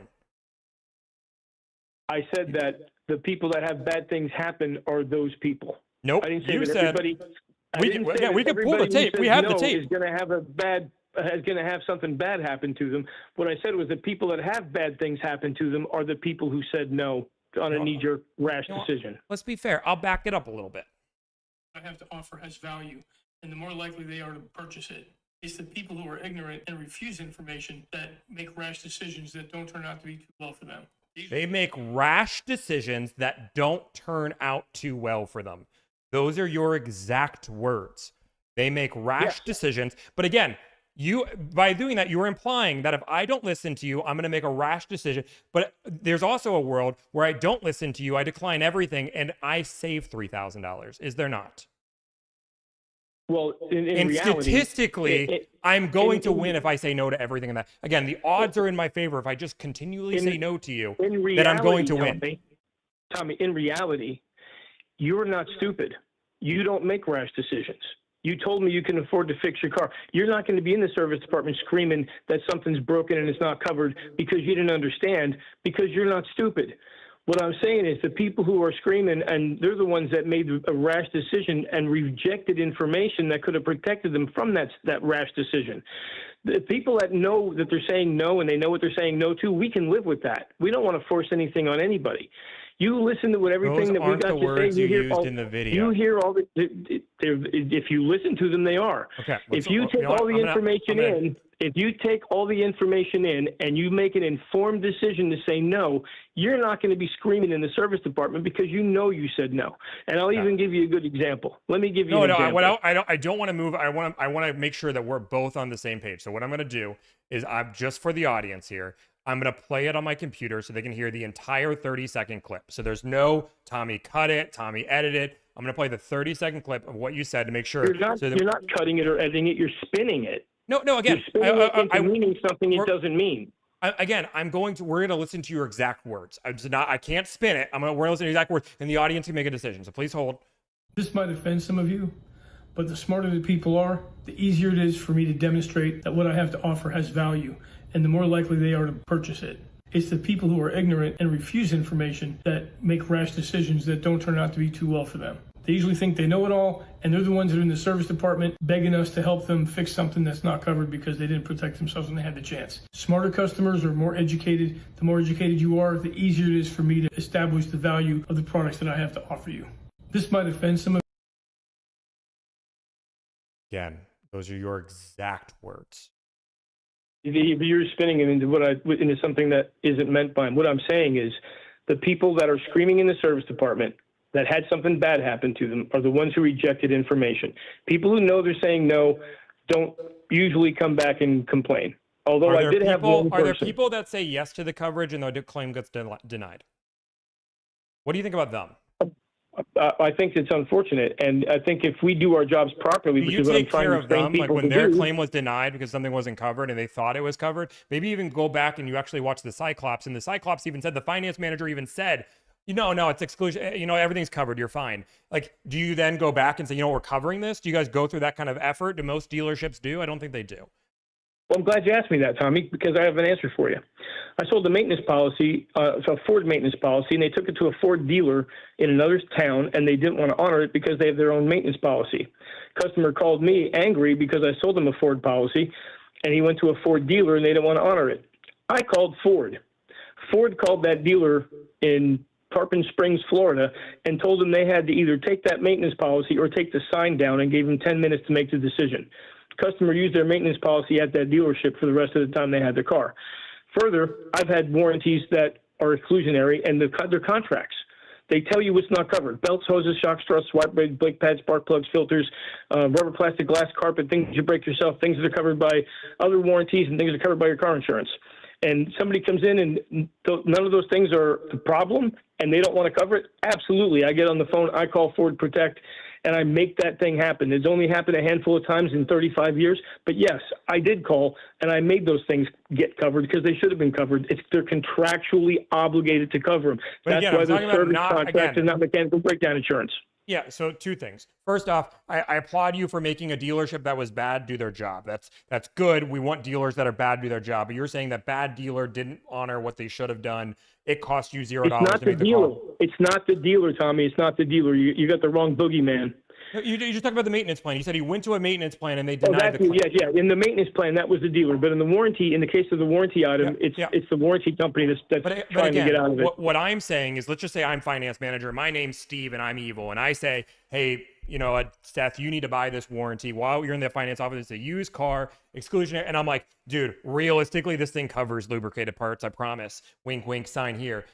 You then sign the dotted line. 4 years later, they come back, lubricated part breaks, and they're like, that's not covered. The contract doesn't say it. My finance guy told me, you go pull the footage. Would you go to pull the footage to see, did the finance guy say it? Would you guys then honor that? This idea that a lot of the times, there are some things that happen in the finance office. There are words that are spun in a way to convince somebody to buy. And sometimes people are dishonest back there and say something that's covered that's not. And again, what I'm saying with this entire point is that person is even louder than the person that said no to coverage that has an issue. So this idea that you just take care of everybody that buys, if somebody invested money in the warranty, you're going to take care of them. It's not true, because you just said if it's not contractually obligated, you wouldn't care, even though they invested and tried to protect their car. But if it's explained properly, there should be no ambiguity. There should be no question of whether or not a part's covered. And that's why it's only happened a handful of times. But I have gone to bat because I sold the policy. And I knew it was covered. And I knew that whatever the service advisor, however he was presenting it to the warranty company, was the reason that it wasn't getting covered. And now we can get into that. There are service advisors who get paid more on customer pay dollars. But that's not... let's hope that's not a real prevalent situation, but I have seen it happen. I've seen almost everything happen in 35 years. But, I didn't want to make this personal. I don't want to get into a video battle with you where I'm slowing down your words and trying to twist you into some monster. I'm just asking you to be transparent and to be supportive of the people that educated you enough to create this business that you created. No, I don't know how. I'll be super clear because I hate when people do this. First off, I would argue that what I'm saying here, again, we can both agree that I don't even know how we're not even agreeing that I'm not even being more transparent. I said that warranties have negative EV. You've agreed to that. Again, we both agree to that. So it's statistically my advice, which is you're probably not going to win on a warranty long term, is the best advice. So how am I being? Again, I don't get paid any more if somebody buys a warranty but doesn't. You do get paid based on your advice to convince people to buy a warranty. I get paid $0 more if you buy the warranty versus if you don't buy the warranty. That's the difference. I'm retired. I don't get paid anything whether anybody buys anything or not. I sell a course on how to present a menu to people and what the products do and how to do this job. It ranges from $497 to $997, and I'm available live 24/7. I'm available live 24/7 for any deal, anytime. I was on the phone with somebody from California last night at 1:30 in the morning. We have 5 people for the $1,000. Not only are we going to make sure the client's taken care of, but we have 5 people.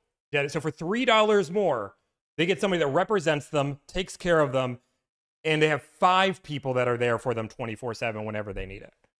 And you've been in business for 3 years? Yeah. I'm in business 3 months.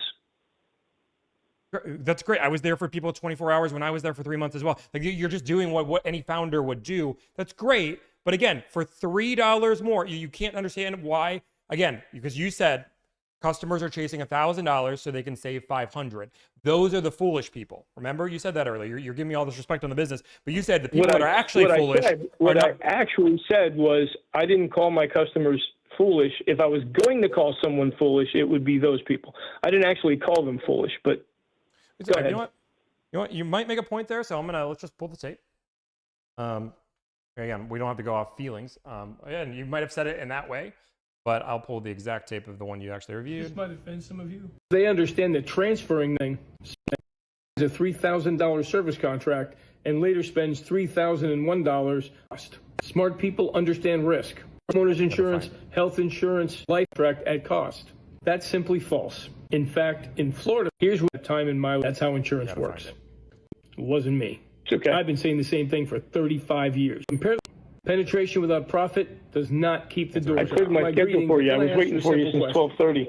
I actually gave up and went on a walk and saw you were on. Because maybe the answer causes a big problem for your indifferent statements. The smartest customers I foolish, it wouldn't be the one who asked questions and took in all the information. If I were to call someone foolish, it wouldn't be the one who bought protection. It would be someone who spent $1,000 trying to save 500. I mean, that's what you're saying.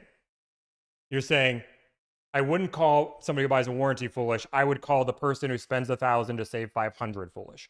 Those are your words. If I was going to call anybody foolish, yes, that's who I would call foolish. I stopped if I'm actually to call calling them somebody foolish, I would call out the person. It would be, not it is, it would be. Do you understand? I'm assuming English is your first language. Yep. Okay, so you understand what would be versus is. Yep, I understand. I understand also what the word implied means. But you said I wouldn't, if I'm going to call somebody foolish. Anything. My words are very carefully chosen. They're not. There's no implication in my words. My words are meant to be exactly what I said, not what did I mean by what I say. What I mean, and I mean what I say. I've been saying the same thing for 35 years. I didn't flip flop. I didn't change when the money started coming from a different direction. And I have people that trust me from the car business that call me today to ask me to help them negotiate car deals, and I negotiate the warranty, maintenance, gap, whatever they need into the deal for them, and I don't charge them. Cool. I'm focused more on logic than on dissecting videos. I'm all for educating consumers to make sure they don't get bad advice on the internet. That's what I do. Me too. I mean, you educate dealerships on how to make the most amount of money on consumers. I educate dealerships on how to present and protect customers ethically and help them afford it at all costs. Period. Again, I'm pretty sure we can go through your exact. If every salesperson and dealer in the country and finance manager took my course, they wouldn't need you. But I'm happy that they do need you. Well, why, so I want you to make money. Wait, what are you saying? If everybody took your course, dealers don't need me. Again, dealers absolutely need me for business.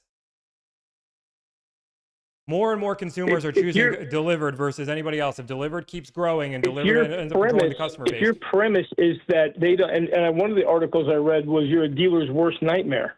Yeah, correct. The Wall Street Journal made a really good headline. Yeah, and I don't, as a dealer, I wouldn't want to deal with you if your goal was to have me work for free or have my finance department work for free. You're a customer I'd share with the competition.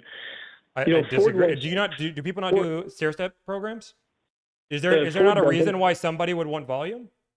Ford doesn't do stair-step programs. Great, awesome. Is there brands that do? But is there any advantage for Ford being in the top 10 versus the top 20 for when it comes down to their pay plans?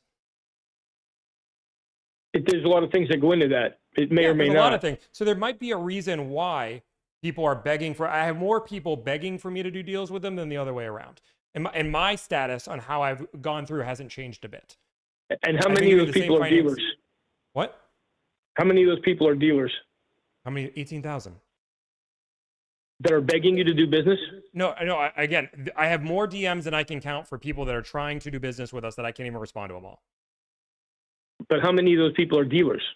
That's what I'm saying. Dealers. I'm saying dealership sale. Today, I had 3 people reach out saying they'll sell me warranties to all my clients at cost.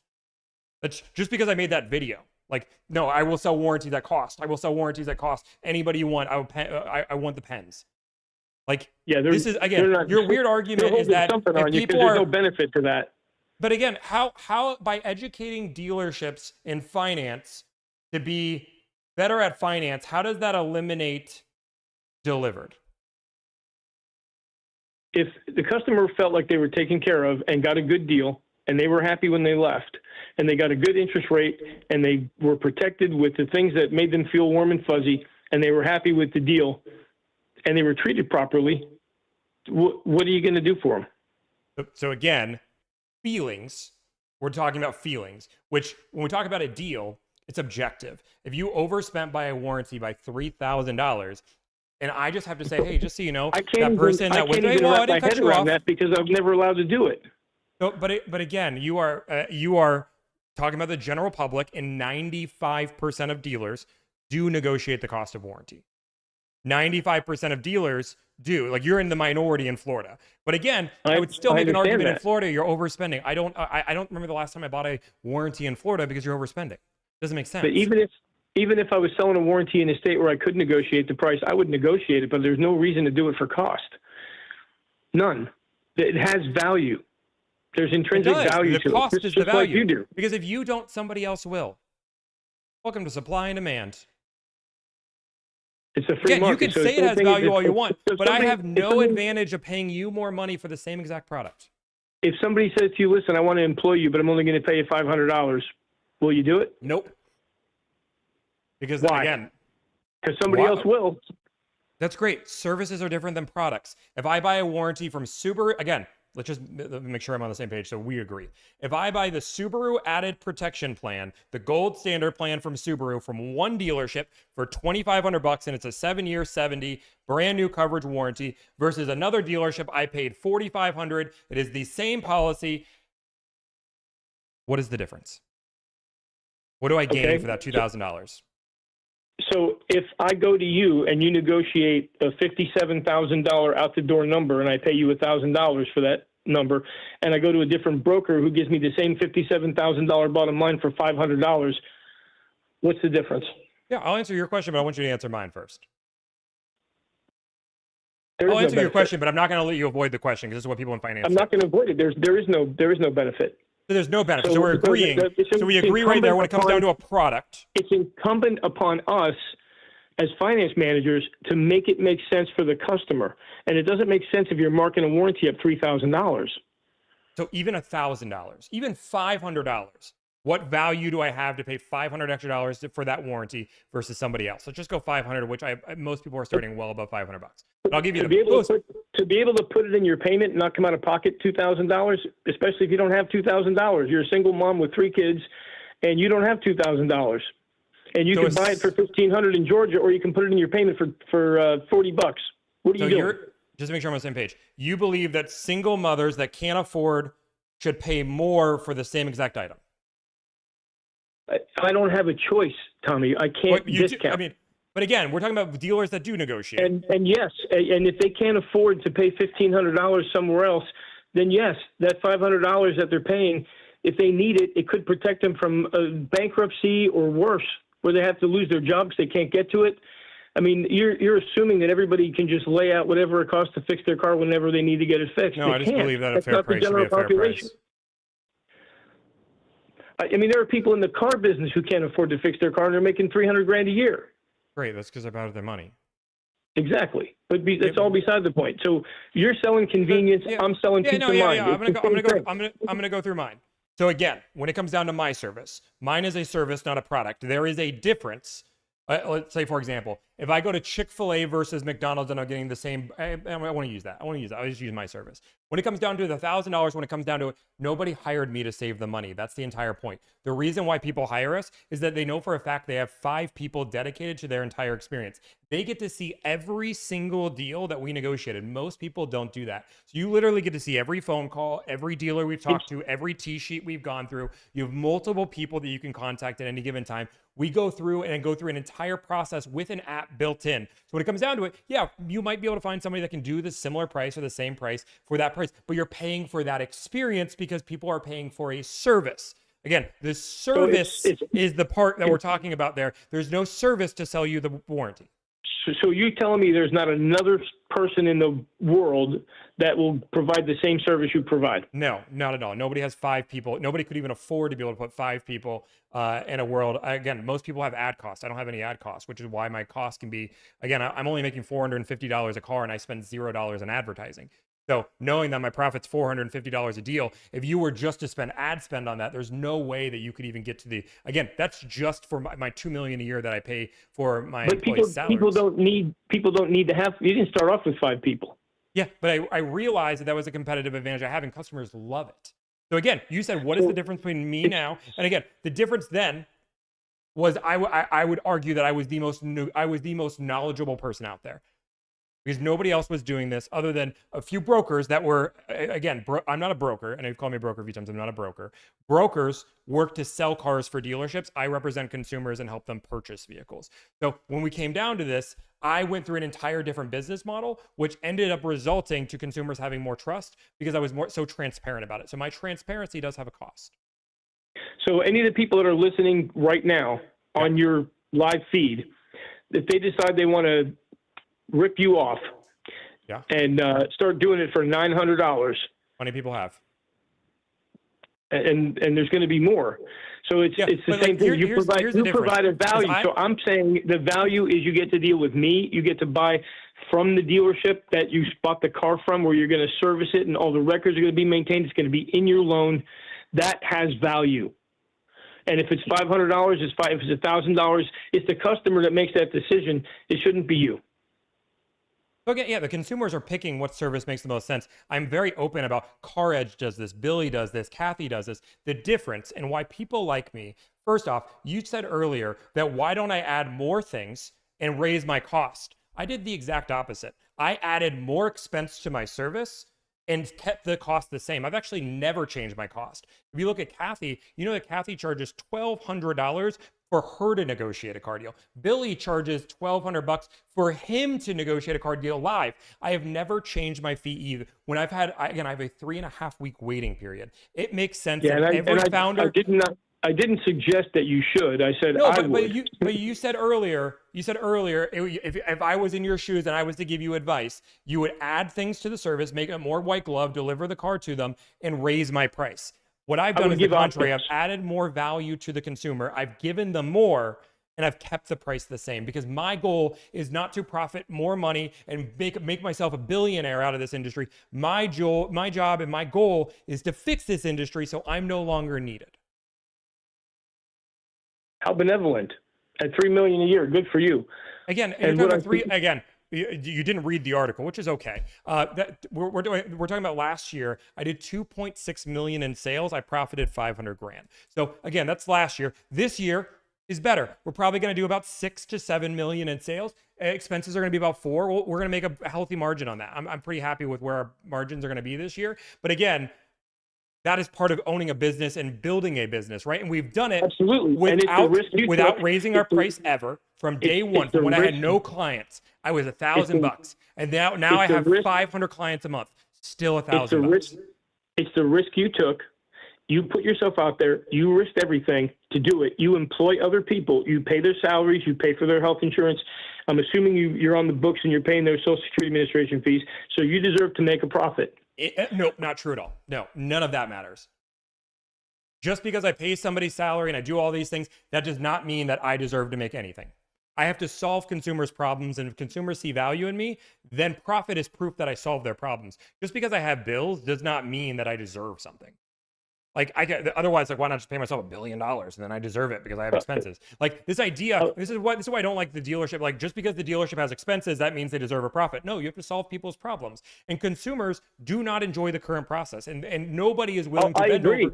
I agree. They don't enjoy the process at all. I'm trying to fix it one finance manager at a time. By making more money in finance. Consumers spending more money on the products. By making sure the customer is protected in the proper way that fits their needs and their budget. And by spending more. If that's what it items takes, with negative EV that you wouldn't even admit had negative EV until this phone call. That's not true. I said it right. It's in my video. I said they don't try to lose money. They're not trying to lose money. Of course, it's a negative EV. They can't. Nobody can operate. No business can operate with in any other capacity. You have to make a profit. That's why I can't let you advocate selling warranties at cost. I can't just sit by and let you say that they should work for free. These people have families. They got. Why doesn't their owner just pay them a fair salary? Why do you have to rely? Why does a finances pay relying on the more money I can convince to spend on the same product, the more money I make? Why not just pay them a fair salary to begin with and actually go with a more consultative approach? Because of capitalism. That's how. Well, that's because you have no competition. The dealership model has no competition. If there was if we were allowing the franchise model to get rid of franchise laws, this would not be capitalism. The entire dealership model would be destroyed. Let me destroy you for this argument in one quick thing. One of the dealerships I worked at, they took away the finance rotation because there were finance managers that couldn't get deals done. There were finance managers who didn't sell products. There were finance managers that, if you had a cash deal, they would just lay down, sign the paperwork, and throw the people out. Okay. So they took away the finance rotation. Yeah. And salespeople could take their deals to whoever they wanted to take their deals to. Okay. They doubled the number of units they sold the next month. And all of a sudden, those other finance managers stopped being lazy. People are incentivized by income. So if you put something out there where they can make more money by doing the job in a better way, that's how you get more production out of your people, not by paying them a salary so they can sit back and be here, just sign this and leave. And then the people come in and they can't afford to fix the car. Now the service department's not getting that business. You understand that you can pay somebody a salary and be able to tell them what they need to sell it. Like this idea, and this is like a car industry problem, right? You understand that 95% of people in the workforce are paid a salary. And we have, again, I would put my people against any person in finance today when it comes down to actually taking care of customers and actually giving them advice. When it comes down to it, you can give honest advice. Why build this world where I'm sorry, but if you pay somebody, again, let's just go hypothetical. If I paid somebody $500,000 a year to sit back and give people true advice about the service, they would not sit back and collect a paycheck. They would be like, oh shit, I'm getting paid 500 grand a year. I'm going to make sure people are taken care of because I don't want to lose this job. That's how America works. Salaries that are good and people are taken care of want to keep working at places. That's not how America works. Why do you think people with good jobs want to work hard for their jobs so they don't lose it? 1,000%. People get comfortable. People get lackadaisical. And then you fire them. And great. And then someone else will hire them. Correct. And they won't be able to keep their job again. They won't be able to keep the job. Like again, if you suck at your job and you continue to suck at your job, you're not going to get paid a good salary. But you're not going to make any commission either. So why do you think? Why reward somebody to convince a consumer to spend more money on the same exact product is good for the consumer? How is that ever good for the consumer? It doesn't. In Florida, you can't do that. No, just cars. It's all the same. Say cars, because salesmen are commissions too, and they can negotiate cars. So again, we're talking about a car. We're talking about a warranty. Doesn't matter. What benefit does the consumer have to spend more? They're spending $1,000 more with you. What benefit does the consumer have to spend more money on the same car? They don't have any benefit to spend more money on the same car. So but they don't have any build benefit a to spend $1,000 with you either. The entire goal is to make sure the consumer is not taken care of. That's not true. The goal is to make sure that the customer can come back and trade that car in, and they can sell them another car. Because it doesn't have a blown motor that didn't get fixed. Dealers don't charge above MSRP ever if they could? Well, of course. So the goal isn't and you for know them what? to come And back. that's Their goal is to make I'm as much glad money you brought today. that up. I'm glad you brought that up, because during COVID, everybody was tripping on the dealers charging over MSRP because there were no cars. But for 10 years before that, every car that left the dealership and it was a new car was at $2,500 below invoice. No one squawked about that. That's okay. You want to know why? Profit's not a dirty word. Profit is not a dirty word. It's okay to make profit. It's okay to let people make a living. Yeah, nobody said profit's a dirty word. The problem is that dealerships during COVID were more profitable than they ever were with less inventory. So even though they had less inventory, they were the most profitable they have ever been in the history. So when it came down to it, when dealerships had the opportunity to take advantage of a situation, they ran running with it, which is now why you're dealing with so many people that, again, a business model. Let's talk about Delivered for a minute. I was on the Wall Street Journal. My business doubled overnight. If I wanted to take advantage of consumers, I would absolutely start selling products. You understand, if I sold products, I think we both agree, if I sold them on my own, I'd make money, right? Because if I told people buy a warranty, people would buy a warranty because they trust me. If I told people, you would think, but you're telling people to sell it for no profit. So you could sell 5 million warranties at that model and not make a dollar.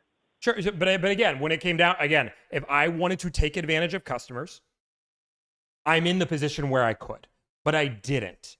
Because just because my business increased and I had the opportunity to, I understood it wouldn't be good for business in the long term. Dealerships did not. They said, oh, we can make money, I'm making money. And they 1,000% took advantage of consumers, not just because they didn't have inventory, they went above and beyond that. If they would have maintained profits that they were making before, or even maybe a little bit more, be fair, but more profit than they've ever made in the history of dealerships was made during COVID because they took advantage of people when the opportunity arose. And again, and you're 100% correct, but let me tell you why, because I've been in the business longer than you've been alive. You're 33, right? Sure, yep. Okay, I've been in the business 35. So what you don't know and understand is these dealerships they were in business long before I was alive. Wait, and they really? were making whatever. Yeah, dealerships have been around for a long time. Yes. Before 1964, they were car dealers, I promise. What? I didn't know. Yeah. So they were making money, and a used car I was used car manager once upon a time. I could advertise a Ford F-150 with 11,000 miles. I could put it in a liner ad and advertise it for $12,000. And I'd have the only one in the newspaper. And I bought it at the auction for 10. Okay, so I'm making $2,000. Somebody comes in, they negotiate. I give them $1,000 off. I still make $1,000. Now, fast forward to the explosion of the internet. The world is now flat. That used car is not competing with my market. I'm competing with states away. I'm competing hours away. I'm competing with thousands of dealerships I never had to compete with before.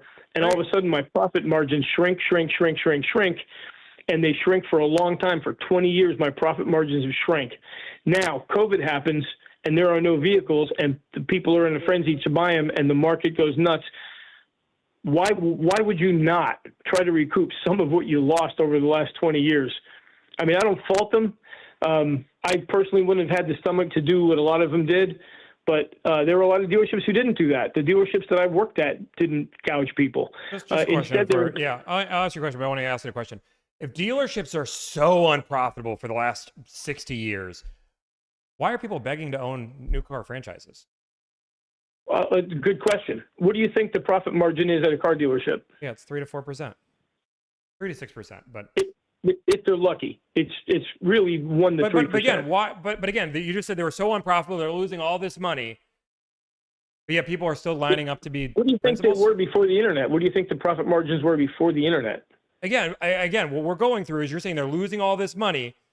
Well, they were making 7 to 10%. As a business owner, now they're making 1%, so they have a chance to cash that check. They're going to cash it. They're not stupid. Okay. Would you say anybody that wasn't happy with their profit margins before COVID probably could have sold their dealership and made a handsome amount of money? Most people were trying to buy dealerships. There are more people trying to buy dealerships when it comes down to franchises, for the most part, unless you're like a CDJR, is going through. There will be more people trying to buy them than there are selling. So it's a very profitable business model. and people are lining up to do it. A lot of money is still a lot of money. So yeah, they wouldn't sell, but they just because so again, if they wouldn't sell, they put themselves in that situation. There's a reason why they were willing to lose money. It's because they're making money elsewhere. And when you're talking about 6% on profits, you're talking about 6% on tens or hundreds of millions of dollars. Again, this is how most businesses go. Again, when I first started my company, I'm going to blow people's minds because they know this. When I first started my company, it's just me. I had 100% profit margin because it was just me. My expense is me. And then as I grew, I now have 55%. As you grow, your profit margins go down because sales go up. That's just scaling. Like that's every company ever. Amazon doesn't make 80% profit margins. Like this is welcome to every company in America, every big scaled company. Exactly. But let me ask you a question, and don't lie. Be honest. If you could go from 55% to 80%, why wouldn't you? The difference. Are you just not a good businessman? Again, that's me building my company to be more efficient, not changing my prices. The consumer doesn't feel any of that. That's the difference. If you could make it so you could buy cars more efficiently and end up getting warranties at less cost, and the consumer is they are not changing their cost at all. Yeah, 1,000%. That's the difference between me and you. Is when the opportunity goes. I'm trying to increase our profit margin. We're trying to get team more efficient. We're trying to build this, but the consumer isn't paying for that profit margin. So you don't have to be specific, but how do you pay your people? Salary, commission? Salary. They're all salaried. Salary? Okay, so if the government mandated that you double everybody's salary tomorrow, you'd have to increase your cost. No, you're talking about a crazy hypothetical that I'd have to pay every employee about on average $200,000 a year. If the government did that, then the cost of the dollar would be so much different. I mean, you're talking about such a crazy hypothetical that I'd have to pay on average $200,000 a year. And honestly, again, at that point, yeah, the entire economy's changed. If everybody had to pay a bare minimum $200,000, so you don't think the dollar is COVID? worth less. The whole economy didn't change with COVID. Oil changes were $30. They went to $105. The whole economy changed. People's salary didn't change. They didn't double. What are you talking about? The reason dealerships charged more money is because the whole economy changed. Everything shifted. They had less cars. They had to sell them for more money. But again, more money isn't as much as we humanly can get. That's the difference.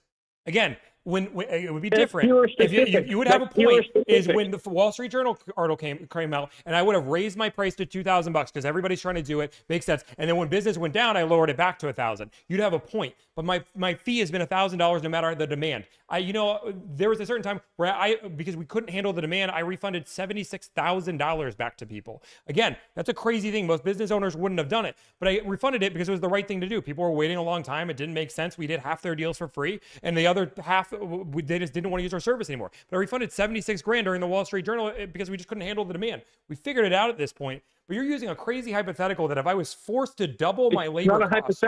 It's not a hypothetical.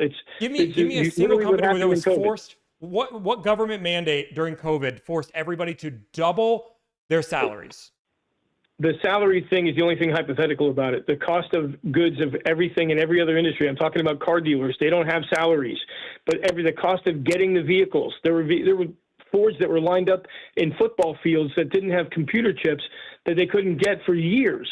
And this is money that the dealerships were counting on. These were ordered trucks that they couldn't deliver. Were consumers struggling? Were consumers making more or less money during COVID? Like the general consumer, not car dealerships that profited and make more money. Was the average consumer during COVID doing better or worse with the economy being shut down? Oh, far worse. So Finance managers in particular did far worse. Car salesmen did better. RV salesmen cleaned up.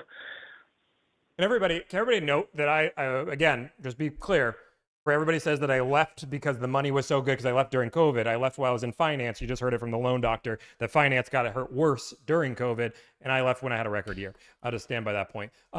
Anyway, what I am saying is your example was if I had to double my salary, which is my biggest cost, from $2 million a year to $4 million a year, would I be forced to raise my cost? That is a crazy hypothetical that has never happened in the existence of ever.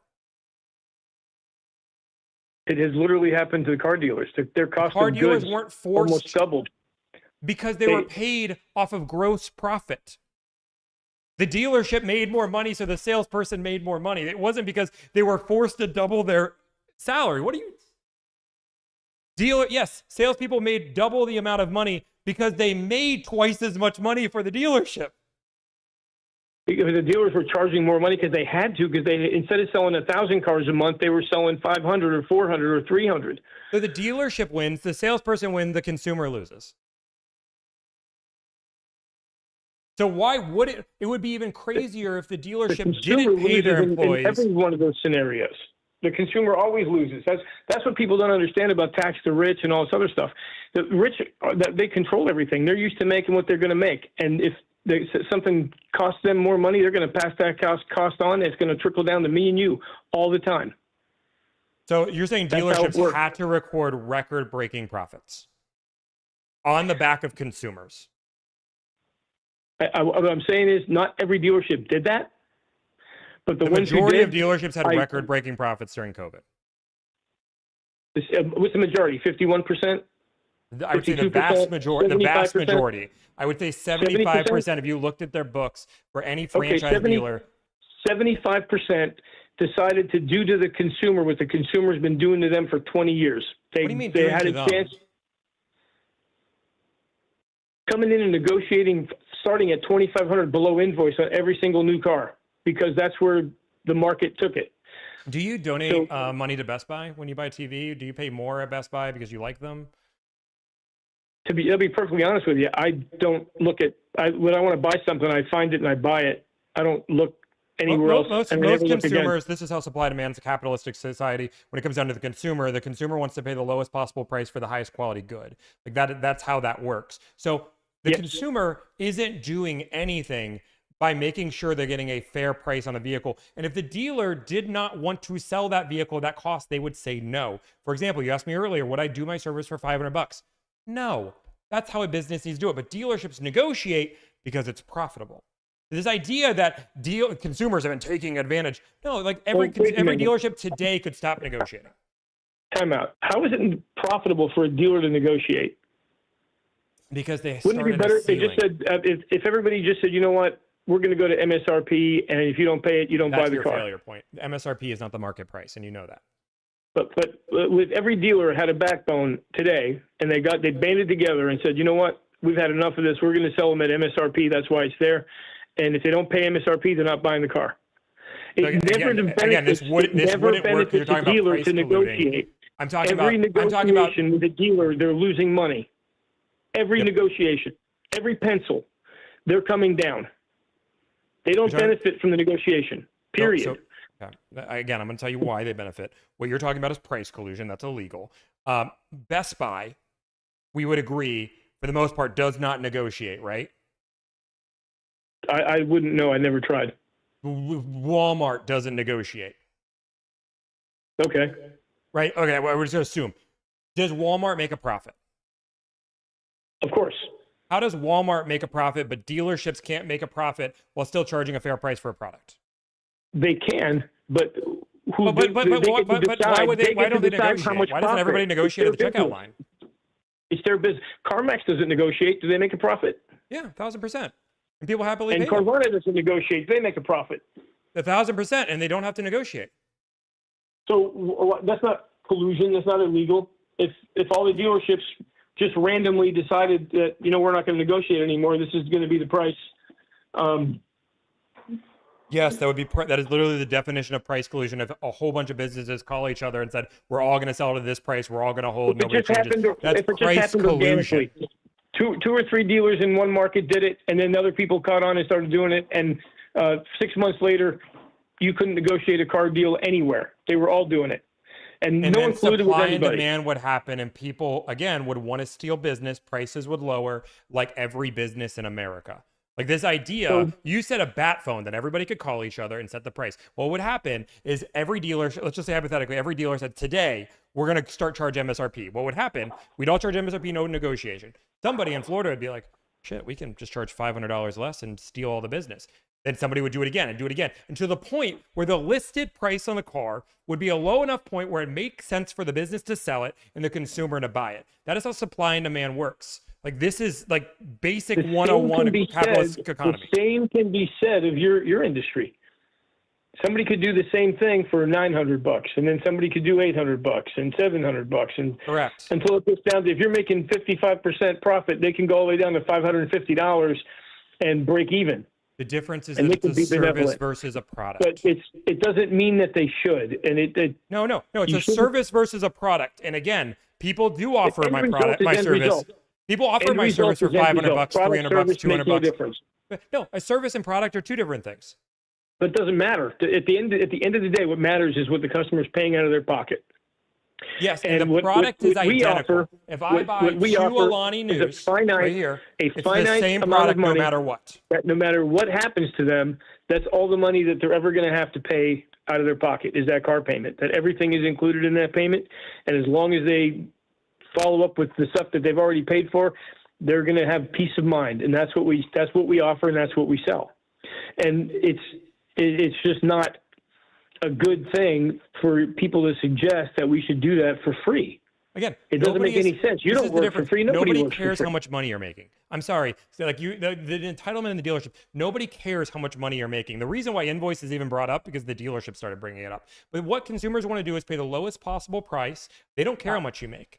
Because guess what? No consumer ever does. You don't care if somebody's losing money. If you were to go buy that car TV at Best Buy and they said, we're actually losing like $500 because this is last year's model, you wouldn't be like, shit, really? Okay, I'm going to pay more for that. Like, no consumer thinks this way. They say, is this the best possible price on this product that makes sense for my value? If yes, I spend my dollars. Like, that's how the economy works. I don't care if you can't figure out how to make a more efficient business model, step over and allow somebody else to do it.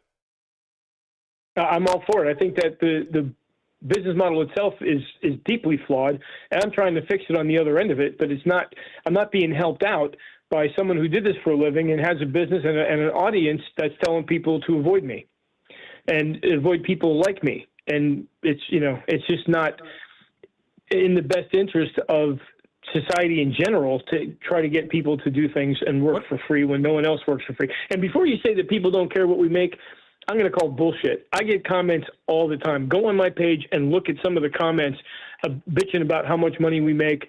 I've had general managers tell me that I should be grateful and all this other shit just because I work there because I make more than he does.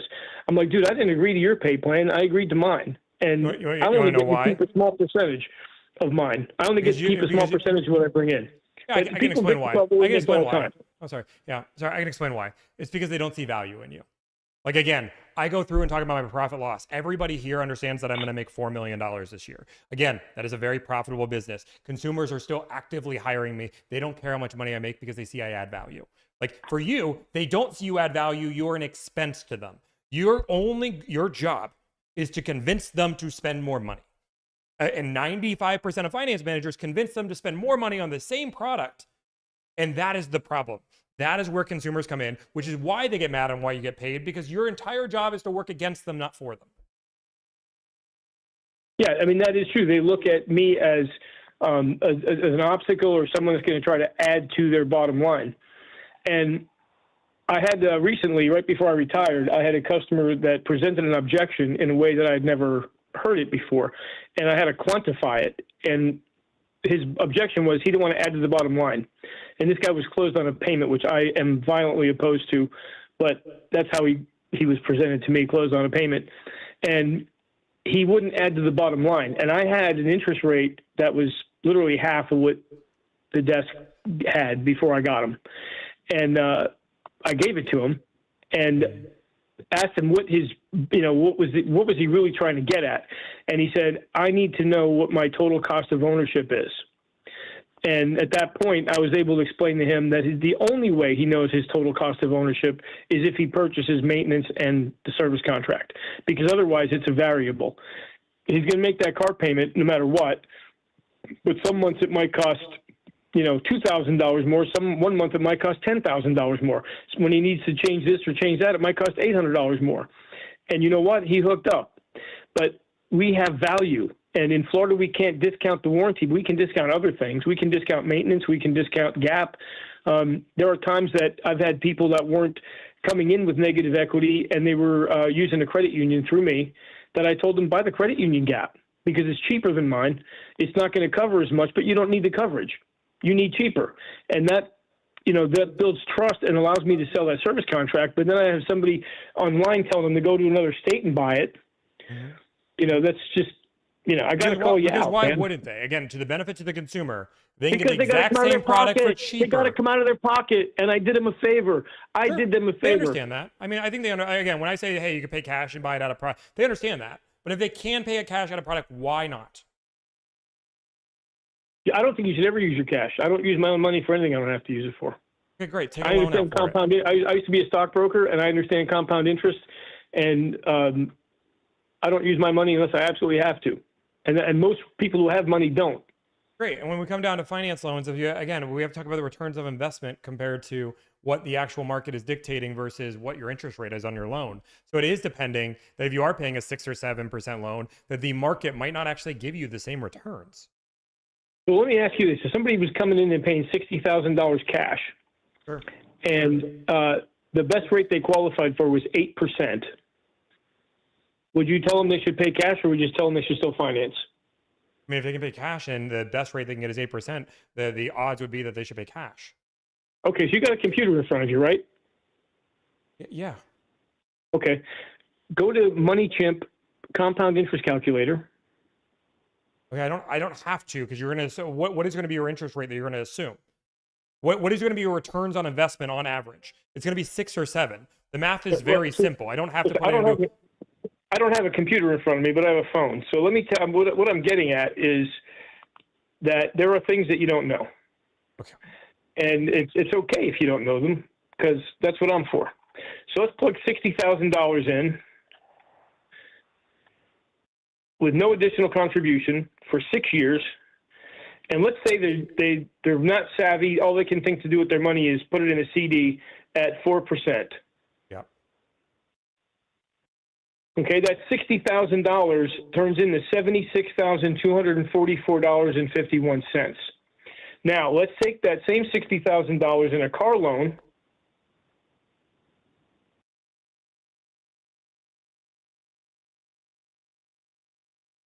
For 6 years at 8%. The payment's $1,052. We'll take 1,052 times 72 is 75,744. And if you take 60,000 divided by 72, it's $833. So 1,052 minus 833 is $219 a month in interest times 72 months is $15,768 spent on interest at 8%, but you earn $16,244 at 4%. Okay, now, if you have that kind of money and you can stroke a $60,000 check, let's say you get an average of 7% or 8%, which I'm getting on average over 30 years. Now your $60,000 turns into $96,810. So you're passing up $36,800 of interest to save $15,000. And oh, by the way, your $60,000 by the time you get in your driveway is worth $45,000 and is never coming back. And if you hold on to the car long enough, the best you can hope for is worth $0, where now you have the car and an extra $36,800 at the end of the 6 years. So compound interest, yeah, don't ever just dismiss it. It's big. It's a big thing. If you can earn half of what you pay, you'll still come out ahead on any amount of money over a 6 year period. Yeah, assuming that nothing happens, right? And if we get to, again, when it comes down to risk, that is risk management, you're right. On average, the returns are going to go. But you also could be in a world where you put that money in because you needed that money. And then, push comes to shove, you end up getting a '08 situation happen, right? Like, the idea of the market is not a guarantee. Yes, over time, over a large enough period of... I let you go on for 17 minutes, and I didn't talk. Over a long enough period of time, over a 10, 20, 30-year period, you're absolutely right. The returns on investment are going to happen statistically. But if we are shortening that down to 4 years, 5 years, 6 years, You are 1,000% cannot guarantee those returns. But that's, again, even if I give you the best case scenario in that you don't know, because if '08 happened, then all of a sudden they lost all of that money as well. Again, you're going through the best, even just a moderate situation on a very short amount of time. If the AI bubble ends up bursting and all of a sudden the stock market crashes, and that's the moment you end up pulling that money, then again, this is all hypotheticals. And what I love about this conversation, in a vehicle, you can't pull it. One second. And if you pull it, then you're going to pay tax on that. And then all of that money you gain, if you end up pulling it, you then end up paying tax, and then the money you gained ends up being a wash anyway. That's not true. The depreciation on the vehicle is going to be far more than the tax burden on what you make. The depreciation is either way. Just using the seat, and if you put the money in the truck, you can't pull it. It's gone. Once you drive out of that dealership, your $60,000 is worth $45,000. 2 years from now, it's worth $38,000. It makes sense if that's the case. If I buy a car for $60,000 and it's worth $45,000 the day after I have the lot, wouldn't it make sense that consumers would want to save the most amount of money, which is why they've been trying to get cars for as low as possible, understanding their depreciating asset? I'm all for them getting the car for as low as possible. No, you said earlier they got what they deserve for doing it to dealers for years. Those are your words. I said the dealers flipped the script. I said, why wouldn't they do what they've been having done to them? Your words earlier were consumers consumers took advantage of dealers for years. That was your words. I said they did. They took advantage of dealers for 20 years, and dealers, the ones who gouged, took an opportunity to pay it back. Whether you like it or not, or agree with it or not, they did. So again, I am buying an asset. Or I am buying a depreciating asset that is going to depreciate 20% the second I drive it off the lot. And I'm taking advantage of you. Wait, 1 second. Did you say no cutting off? Fees are in that. Again, the $60,000 cars you said was worth $45,000. And I'm taking advantage of you because I'm trying to make sure that I lose the least amount of money. You're buying a depreciating asset. You're paying tax tag and fees out of a $60,000 bottom line. Why is the consumer in the wrong for trying to save the least amount of money on that product? Of course, they're not any more wrong than a dealer trying to make as much as they possibly can. No, there's a big difference. No, it's not. It's the same exact thing. It's just the other side of the equation. They own a business. They took a chance. They spent money. They pay lots and lots of money out. And none of that matters. Try to make as much as they try to make as much as they possibly can, just like the consumer tries to save as much as they can. That's what makes just this because you have world go expenses round. does not mean you deserve a profit. Good job. I'm glad that they took a risk. If you invest $55,000 in a vehicle to sell for a profit, you deserve a chance to make that profit. Absolutely. Nobody says you don't deserve a chance, but you have to solve consumers' problems. And if they don't see value in the price you're paying and they're trying to negotiate, it means you've done something wrong as a business. Profit is not deserved or entitled. Profit is proof that you've solved a consumer's problems. Okay, so when a dealer solved the consumer's problem when they needed a truck and they charged them $20,000 over MSRP, they solved the problem and the consumer saw value. You educated that consumer that they could have got it $10,000 down the street. You ended up just taking advantage of people. That's the difference. People make their own decisions based on what's good for them with the information given to them.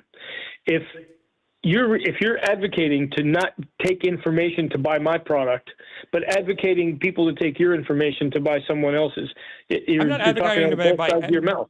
Again, I'm telling people to make a decision on what makes the most sense for their risk tolerance. That's exactly what I'm saying. I'm saying no, the same exact you literally said buy it from me for the more expensive price. I said, if you see value in it, buy it from me at the more expensive price. If the value to you is not coming out of your pocket, but putting it in your loan, I can get the same thing cheaper. Because in Florida, you can't. But I can go to Georgia and get it. Your only benefit is financing it. That's your only benefit. That's the most important benefit to most people, yes. Again, I would argue that. But if a consumer, again, okay, fine, I'll give you everybody that has to finance it. They go through. Because again, you're making the argument that a single mother of 5 that can't afford anything should pay more for something just because they can't afford it cash. Even though they're already going to pay interest on the warranty, and again, they're going to pay interest on the warranty as well. They're going to pay an inflated cost on the warranty, but they should do it because they can't afford something else. Sucks to be If it sucks makes to be more a single sense, mom in America. if it As makes your more, words. if it makes more sense for and Tommy, my kids, I've sold warranties and maintenance to without having them go to Georgia and pay out of their pocket for it, because the discount is going to be negligible. The discount's going to be negligible, and it's more beneficial to have it in their loan. Period. What is your average markup of $1,500 is what you said? No, that's the maximum markup was $1,500. What do you charge for? What did you charge for your markup? Well, whatever Ford charges, they have to file with the state once a year, usually October 1st. And then if you price a Ford warranty in Miami, or you price one in Jacksonville or in the Panhandle or Tampa, you're going to get the same price for the same year in miles. What about the maintenance plan? The maintenance plan you are allowed to mark up. No, I know, but for your kids, when your kids walk through the door, what'd you charge them? For the maintenance plan, 100 over cost. Why not just do that for everybody? Right off the gate. I did it for actually most people, so they could afford to buy the warranty, and I wasn't allowed. Why were some people not worthy? Depending on the situation. What is one a single mom, one's not? No. The maintenance price as it was saved the consumer on average about $2,500, because Ford's maintenance policy covers literally everything the owner's manual requires. So the way that we had it priced, it covered. It was a very good deal in and of itself. Yeah, break down your math. I would love to hear, because you just left the industry, how it saves somebody $2,500 in maintenance. So oil changes at $105 3 times a year, tire rotations. Why 3 times a year? 3,000 miles, 3,500 miles in oil change, 10,000 miles a year. Again, I'm not going to go. Again, most people are driving the mileage on. But I'm pretty sure it's 610, not. They had policies. They had policies for 6,000 using. But it's fully synthetic. We're talking 3,000. 2026. Like I don't think there's a single. Again, I could be wrong, but I don't know a single manufacturer that is recommending 3,000 miles for a warranty. So you had options for 3 months. Sorry, 3 months. It's 6 months or a year is the current standard. So twice a year for 10 years, belts, hoses, shocks, struts, wiper blades, brake pads, spark plugs, filters, whatever the interval services were on 30,000, 45, 60, 75, 100,000 miles, whatever those services were, they were all inclusive. So if you looked at the menu in the service department and you added up all of the cost of all of that for the length of time in miles, the maintenance policy saved on average about $2,500. Okay. And what was the cost of the warranty plan? Dead cost from the dealer was $1,500. $1,500. And you're saying for 10 years. And what was this coverage called? Just their maintenance, their premium maintenance policy. No, Ford has it's a blue plan of like this. And if you don't know this, then I'm just calling bullshit on all of it. You did it for 35 years. You should know the name. I haven't been with Ford since 2022. But that's where I spent most of my Subaru career. added security is what Subaru is called. I haven't been with Subaru since in 4 or 5 years, and I don't do this for a living. Like I don't sell warranties for training courses for a living. I know it's Subaru added security. Like that is the name of the coverage. The idea that you were there for 35 years and you don't even remember the name of the maintenance plan, but it saves somebody $2,500. Tommy, time out. I was in the Ford training video in 2018. I know what it was called. It was called the Ford Premium Maintenance Plan. The blue and gold certified policies that you're talking about, they came about around 2022, right before I left Ford. But you're talking about certified pre-owned gold and blue. That's what you're talking about. You should know the name of the plan. You're saying it's a 10-year coverage.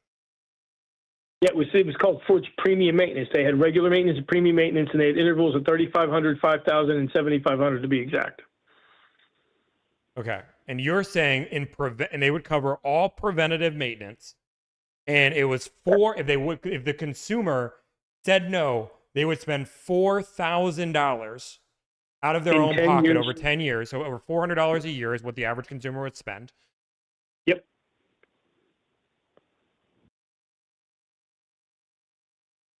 Okay, I'll fact check it later. I don't have. I don't think that's unreasonable. No, the idea that a maintenance plan is saving somebody $2,500 is unreasonable. Yeah, it makes no. Why would Ford do it? Oh, I'll tell you why they do it. They actually subsidize it because they want you in the service department so they can sell you another car. Yeah, subsidizing it by again offering $1,500 to sell it. Again, it's $2,500 of subsidy doesn't make sense. Well, we mark it up, so the dealer is participating But in it. again, the Ford is the one that's eating the cost, right? Ford is Ford is selling it to you guys for $1,500, which means they have to Correct. make a profit for this to make sense. If they're losing, you are claiming that every person that bought this, Ford lost $2,500. No, you're not understanding. The dealer participates in that loss with Ford. Ford does provide a subsidy to it, but the dealer has to participate, just like they participate in warranty claims and they participate in tire and wheel claims. I mean, you've been in the business for, geez, what, 6 years, you said? So you should understand this. This shouldn't be news to you. Okay. $2,000, $1,500.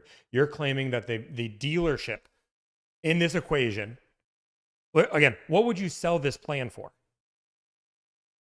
The most I could sell it for was $2,500. So no matter what, every single time you sold a maintenance plan, you lost money. You not only the dealer lost money, but Ford lost money. Ford subsidized. And for 10 years, I don't get any warranty work. In comparison and in the conjunction with the dealer. And the idea was to trade them out of it before they spent that money, Tommy. That's the idea, keeping them in the service department to sell them another car. From Crossroads. Is there some magic Ford plan that costs $1,500 but covers $4,000 worth of maintenance over 10 years? Let's ask somebody that's actually works at a Ford store. And again, Tommy, I'm sitting here I don't have a computer in front of me. I'm not looking anything up either. I just texted somebody. I'm fact checking you. I'm going to fact check you later either way. But I'm just texting the one Ford dealer I knew right off the top that would probably answer me pretty quickly. Yeah, and I don't have a fact checker either. Mr. 86%. Again, first off, you're the one that threw the 86 number at. I said I think I ran 79% is what my number that I stated. But it's on your website, 86%. Okay, great. I did run 86 at one point, but yeah, sure. Yeah, that's fine. It doesn't matter. But again, I ran 79 on average. If it's 86, I'll correct it. It doesn't really matter because people aren't hiring me on my finance percentage. But I'll look at this and determine if it's 86 or 79% on the website. Again, I don't know where on the website you're showing, but if it's correct, I'll correct it. Under your finance tab. I don't have. Okay, I'll figure it out. That's fine. That's fine. 79%. Regardless, it. I promise you, not one person's decision was ever made because he was like, "Oh my God, he sold 86 versus 79." Fine. I mean, again, I'll fact check.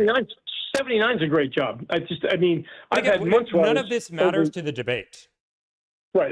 You're using a straw man. Like that, but not you're using a whole bunch of anecdotal. Again, if we listen to this and when we edit this down, I want to use the anecdotal counter because when we've gone through it, I haven't used. I don't think maybe a single time where I've used an anecdotal example. Let me talk about one customer that was getting, again, where I had a customer that literally tried to buy a car and they were, they had a slight Spanish accent. And the finance manager said, while on the other side of the window without them realizing, saying, "Hey, let's call ICE after this deal is done." I didn't use these anecdotal examples of why that service was way more valuable than the average consumer. I'm not using anecdotal examples. I'm using broad examples to show my point because anecdotal, of course, I can tell you any specific story about a particular person. All of your evidence you've used is all anecdotal. One situation where this made sense, one scenario. The general consensus is that how many people that are on the side of the road with a massive repair bill that they can't afford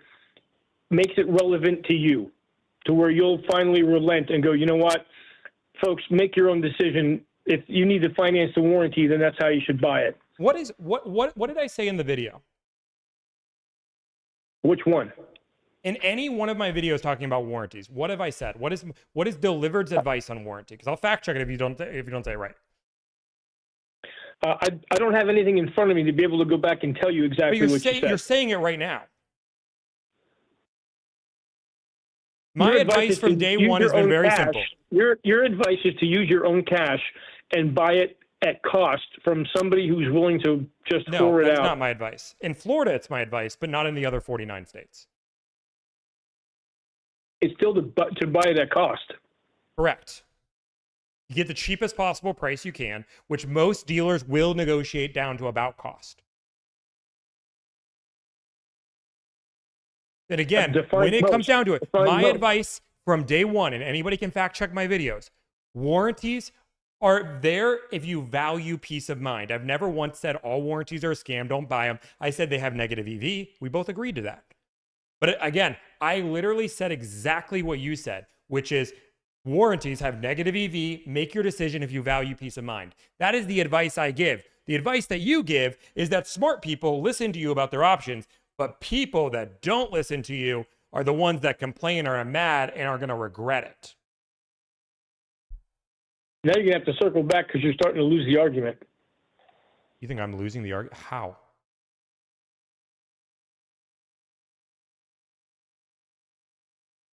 How am I losing the argument? If I have to tell you. No, I'm not going to let you get away with this. Can you please tell me how I'm losing the argument? Oh, wait. Yeah, sorry, I'm eating right now. Great. Cool. So, yeah, I'm diabetic. Okay. You want to make fun of that too? Will you have any dramatic I'm not making fun of it. But any faces you can make? But anyway, yeah, you're losing the argument because you are advocating for people to pay costs. You're trying to get us to work for free, and it's fundamentally not right. No, I advocate that dealerships should pay their employees a fair share, pay their employees a fair wage, pay them a good salary. But that's never going to happen. Why not? They're going to because that's not how they were built. They pay a commission. Awesome. If only there was a company that was trying to change this entire thing. Well, there's apparently two of us, but we're not agreeing on how to do it. Well, no, your goal is consumers spend more money to the point that people have to work for free because the owners made a business plan. Everything costs more money. If you want peace of mind, it costs money. In 95% of states, I can buy the product you're selling for cheaper if I ask the right questions. Why wouldn't I? Even if that's true, if you could find one person that will whore the thing out in that state, how many phone calls is it worth for $500 or $1,000 when the person can put it in their loan and be done with it at the dealership where they bought the car? Seth, I'm gonna educate you because I think you think this world is Florida. The dealership, on average, is going to start their markup anywhere between $2,500 to $3,500 above MSR or above cost. Like the idea that it's $1,500, that is not how it is in the rest of the states. Most people aren't charging just $1,500 above cost every single time. They're trying $2,500 to $3,500 above cost. You just have to set a number and put it in your guidelines, and then once you do that, general rules. There was certain policies that made it a little bit more stingy that people were worried about getting audited, but nobody got audited. So again, the average person is not saving $500 or $1,000. But what I am saying is if I talk to almost any finance manager in the country, even at the dealership I'm buying the car at, they will negotiate down to cost. I don't have to call 10 other dealers. I can literally negotiate with the one you're buying from down to their cost because most finance managers do have a pay plan that is based off pen. Even if what you're saying is true, you're still telling the consumer to pay more money. Even if it's at cost, they're still paying more than if they didn't buy it at all. No, True? I'm telling the consumer to manage their own risk and decide what makes the most sense for them. If they value peace of mind, go for it. If not, but know that it has negative EV. Why aren't you making videos saying, hey, just so you guys know, if you buy a warranty, you're probably never going to use it. Doesn't mean it's a bad investment. Well, actually, I tell them that it's really a 50-50 proposition. They might use it, they might not. It has negative EV. It's negative EV. I can't say that to a person as a blanket statement and then have it not be true if they're the one that has the repair. Again, no, you still had negative EV. That is not how negative EV, again. And the funny thing is, if we talk about negative EV, the EV gets tremendously worse when it's marked up. You still have negative EV at cost. If you mark it up 1,000, 2,000, 3,000, your EV is horrible. You have negative EV at cost.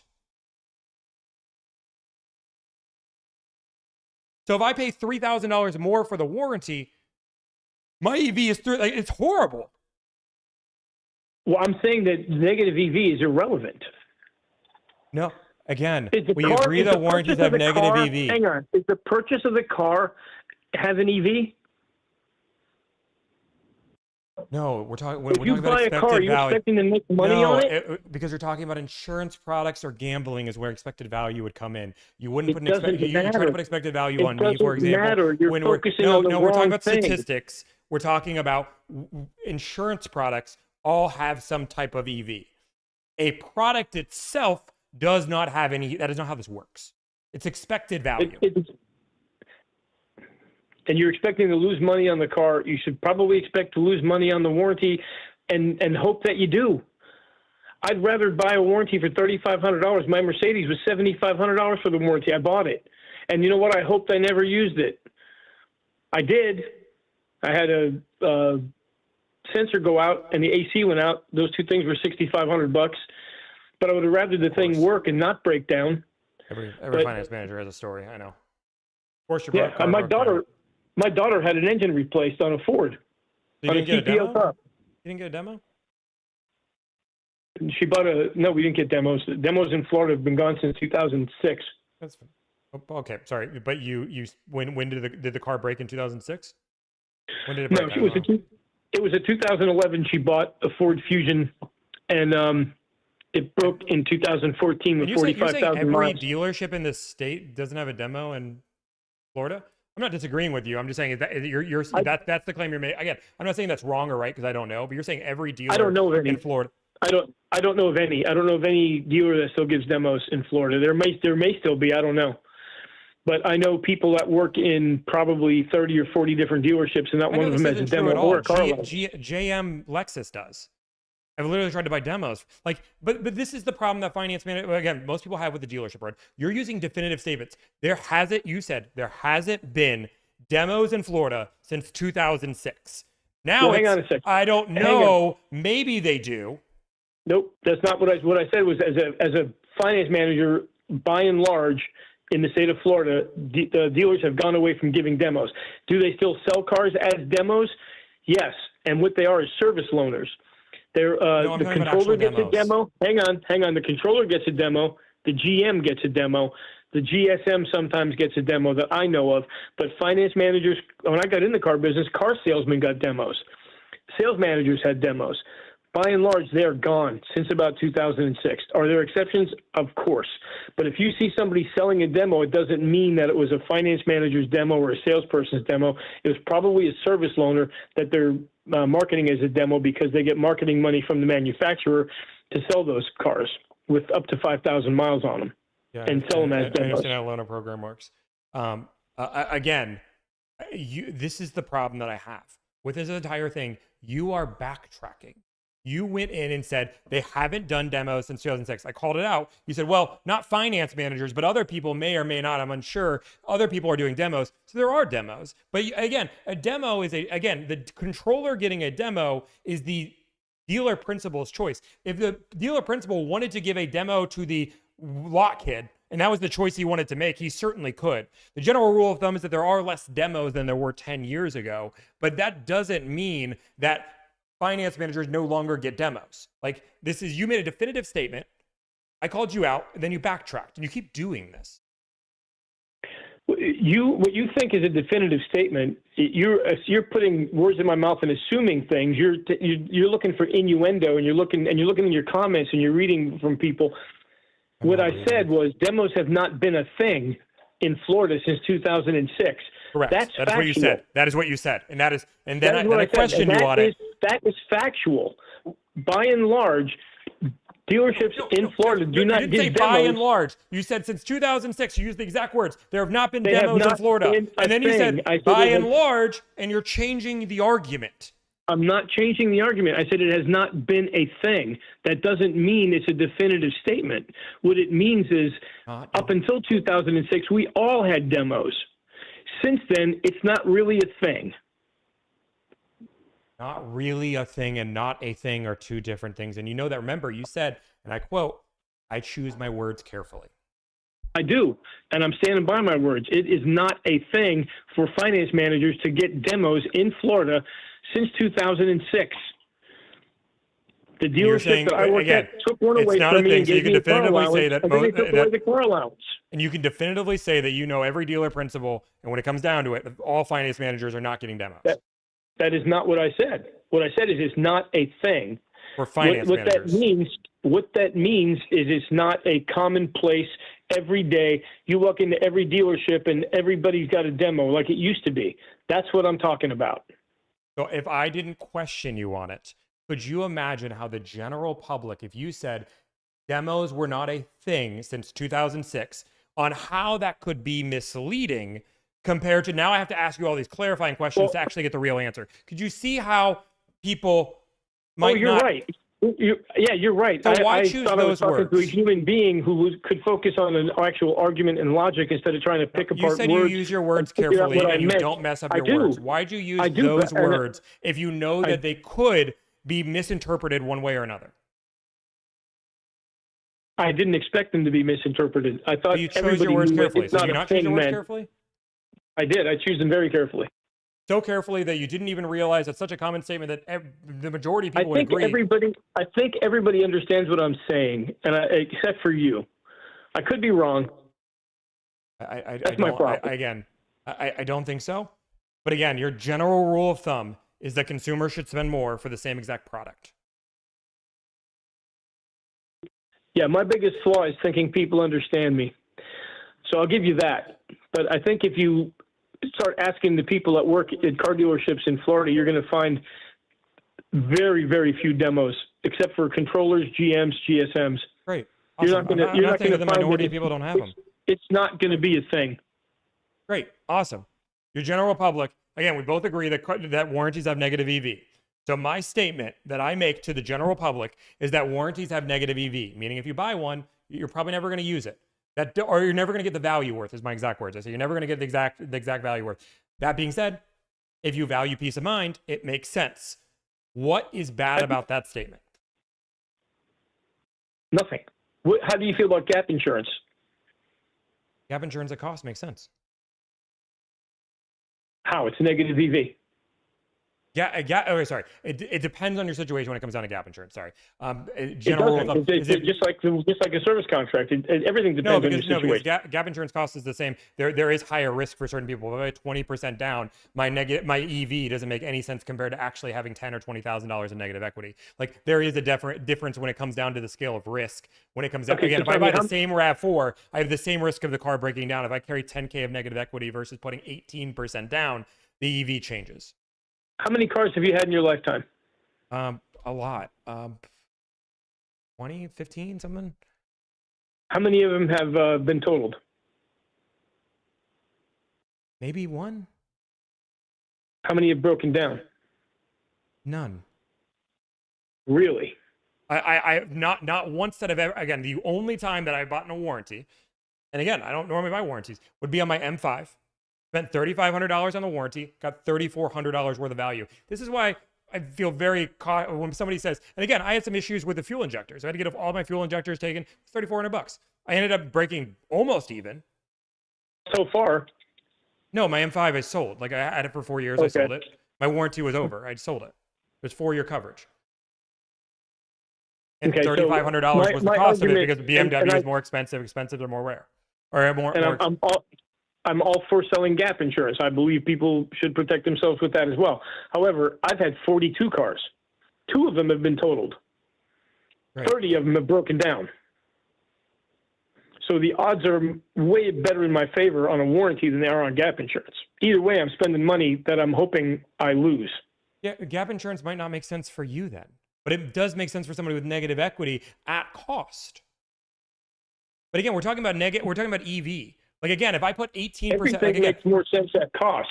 Like for example, when I bought my M5 that's in my garage right now, it was $140,000. I put $75,000 down. Like my risk is different than if somebody would have financed the entire $148,000 on the car. Like they would make more sense for them to buy Gap because they have higher risk than I do.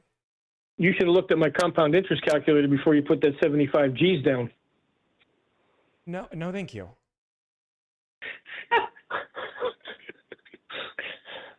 You don't even know how much you cost yourself on that deal. No, anyway. Again, it was a used car M5, and I wanted to make sure so again, this is where risk management comes in. I was starting to build a business that I had a really good year. I wanted to reward, or sorry, really good 2.5 years. I rewarded myself. I understand that money isn't forever. I could have 1,000% put that 75,000, but my goal was to pay that loan off as quickly as possible. So if the company did not survive and I wasn't able to go, I would have a car paid off. I now have that car paid off, and I have way less stress in my life knowing I don't have an auto loan on an M5, and it's just appreciating in value. And yes, that car is appreciating in value. So again, when it comes down to it, that peace of mind of me paying off the car was worth it. So hopefully people see the value and the peace of mind of buying a warranty from the dealership where they're buying the car. And at the end of the day, I don't want to have you can't see value in peace of mind. I'm saying that you shouldn't overspend for it. I don't want to have a feud with you. I don't want to. When we hang up the phone, I want to part friends, and I never want to hear from you or see you again. I'll be. I hate this. I hate when people are like, I want to have respect for. Like, no, like your goal is to convince my consumers, the general public, to spend more money when they can save money. We're not friends. Friends wouldn't do that. Tommy, don't be bitter. No, it's not being bitter. I represent consumers. Your entire goal, if you are successful, is to get the best trained finance people that can convince people to spend more money on the same exact product. My friends have the same, or at least morals that I do. Like, and yes, I lost almost all of the people that I worked in the car industry for. And when it came down to it, like, I got new friends once I left. I realized that it didn't make sense to be with people because it was no longer my moral values. I didn't want to make money on somebody by convincing them to spend more.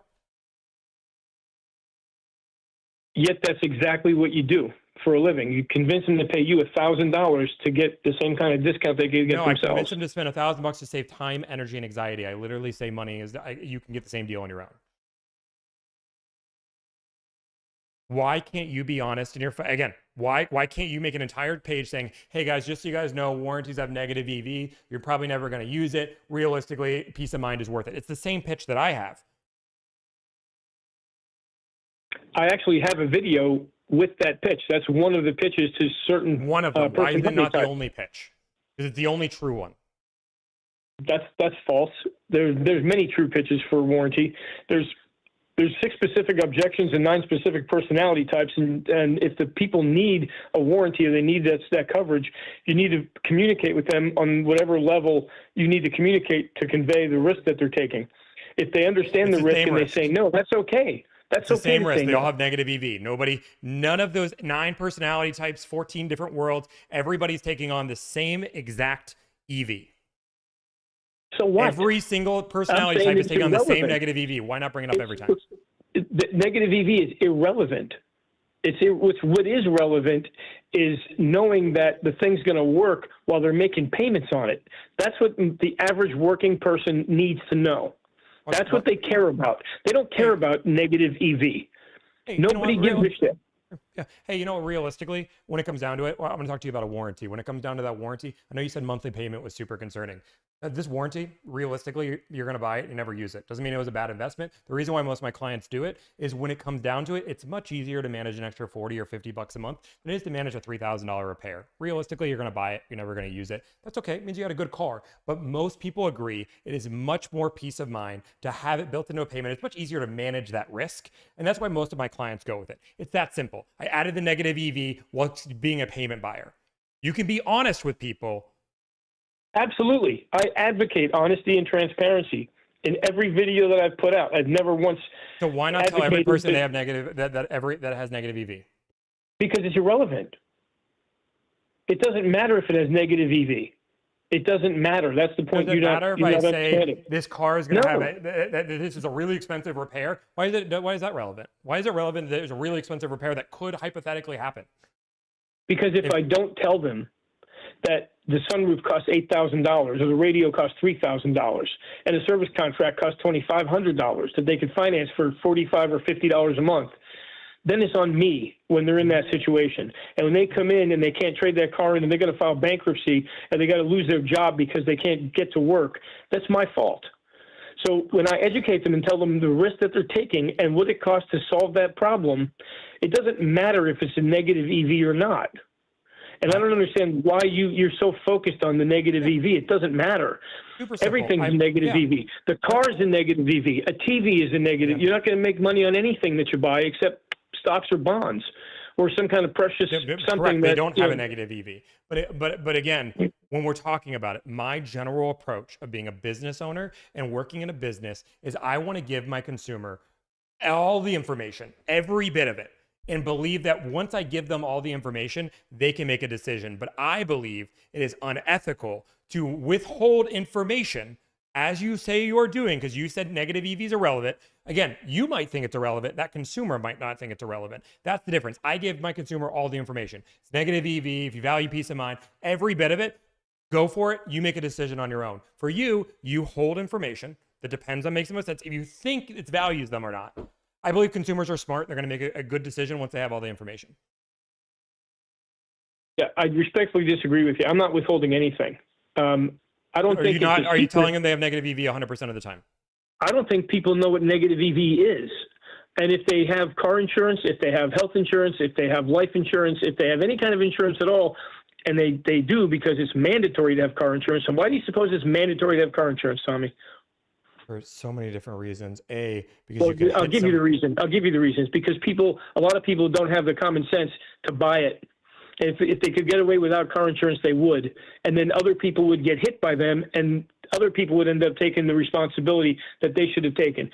So correct. You could say somebody could be drunk, T-bone you, and your car could be destroyed, and somebody can unalive. And yes, if they don't have all of if they those don't things have can happen. insurance, So to protect consumers, there's nothing that can happen to a car that would be the same. You could blow the engine. It could cost $18,000. Somebody wouldn't unalive. And if they were unalive, the coverage wouldn't cover, the warranty wouldn't cover the health bills. No, of course not.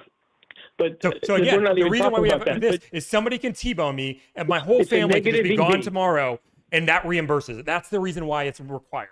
It's required because something completely out of my control by somebody else can happen and destroy my asset. That's why. So let me ask you something else. I've watched just a few of your clips, and you seem to be very careful what you clip. If you're so forthright, why not show the whole video? I do. It's like literally this is live streams. I live stream everything. I leave all of those up for the public to watch. And then we cut that down to YouTube video so they can just watch the negotiations and then clips to go to the YouTube. But yes, I do it all live. Every video you see that is on my channel is done live. Yes, but it's all, when you post it, it's clipped. That's how social when you media. Negotiate it up. If someone's not watching that live video, they then get the Tommy spun version of whatever happened. It's not a spun version. It's just a clip of the long form. Just spun. I listened to everything you said before you took my call, before you called me, and you played a clip and then you spun it, and then you played a clip and then you spun it, and then you played a clip and then you spun it, and that's what you do. And then you tell people. What about the last video where I didn't spin anything? This is what people do. They lie and they manipulate things, and then you lie and manipulate about what you're looking at. You're so giving again, away. I give the consumer the option to watch on all the platforms. But secondly, the last video, which I called out all the things you did, I literally posted a video, which will get more views in this live stream, and I didn't say a word. I literally just showed the clips. So like, what do you say? Like, literally you're using an example, and I can literally show you the last video I called you out. I didn't say a word. I literally just showed you the clips. But you only clipped pieces of it. You didn't play the entire thing. I played the entire thing the first time. You didn't play my response to you. I'm not playing a 4-minute response. No. Why would I go through a 4-minute response and go through? Again, I went through your claims. Why not? And then responded to your claims. First of all, you took a 29-second video of mine and dissected it for over 3 minutes. Correct. Not even knowing me or talking to me. Yeah, based on what you said on the internet. So you won't post my 4-minute response to your 3-minute video? Where's Mr. Transparency now? And don't be, I'm sorry, I'm more efficient with my opinions. Like, I'm less efficient on my opinion. Sorry, I'm less efficient on my opinion. I was more in detail going through exactly what we're going through. I don't know what to tell you. I am going to watch this full live. So why didn't you play my entire clip? You didn't play a single bit of my clip. Like I'm not putting stars other than the first, like, I think if you said anything in the first few words, you made multiple claims that were proved to be lies. I tagged you so everyone can go look at your clip. Yeah, you I'm didn't not do tagging. that to me. I'm not tagging you so you can get more sales for your courses. Me tagging you has more benefit than you tagging me.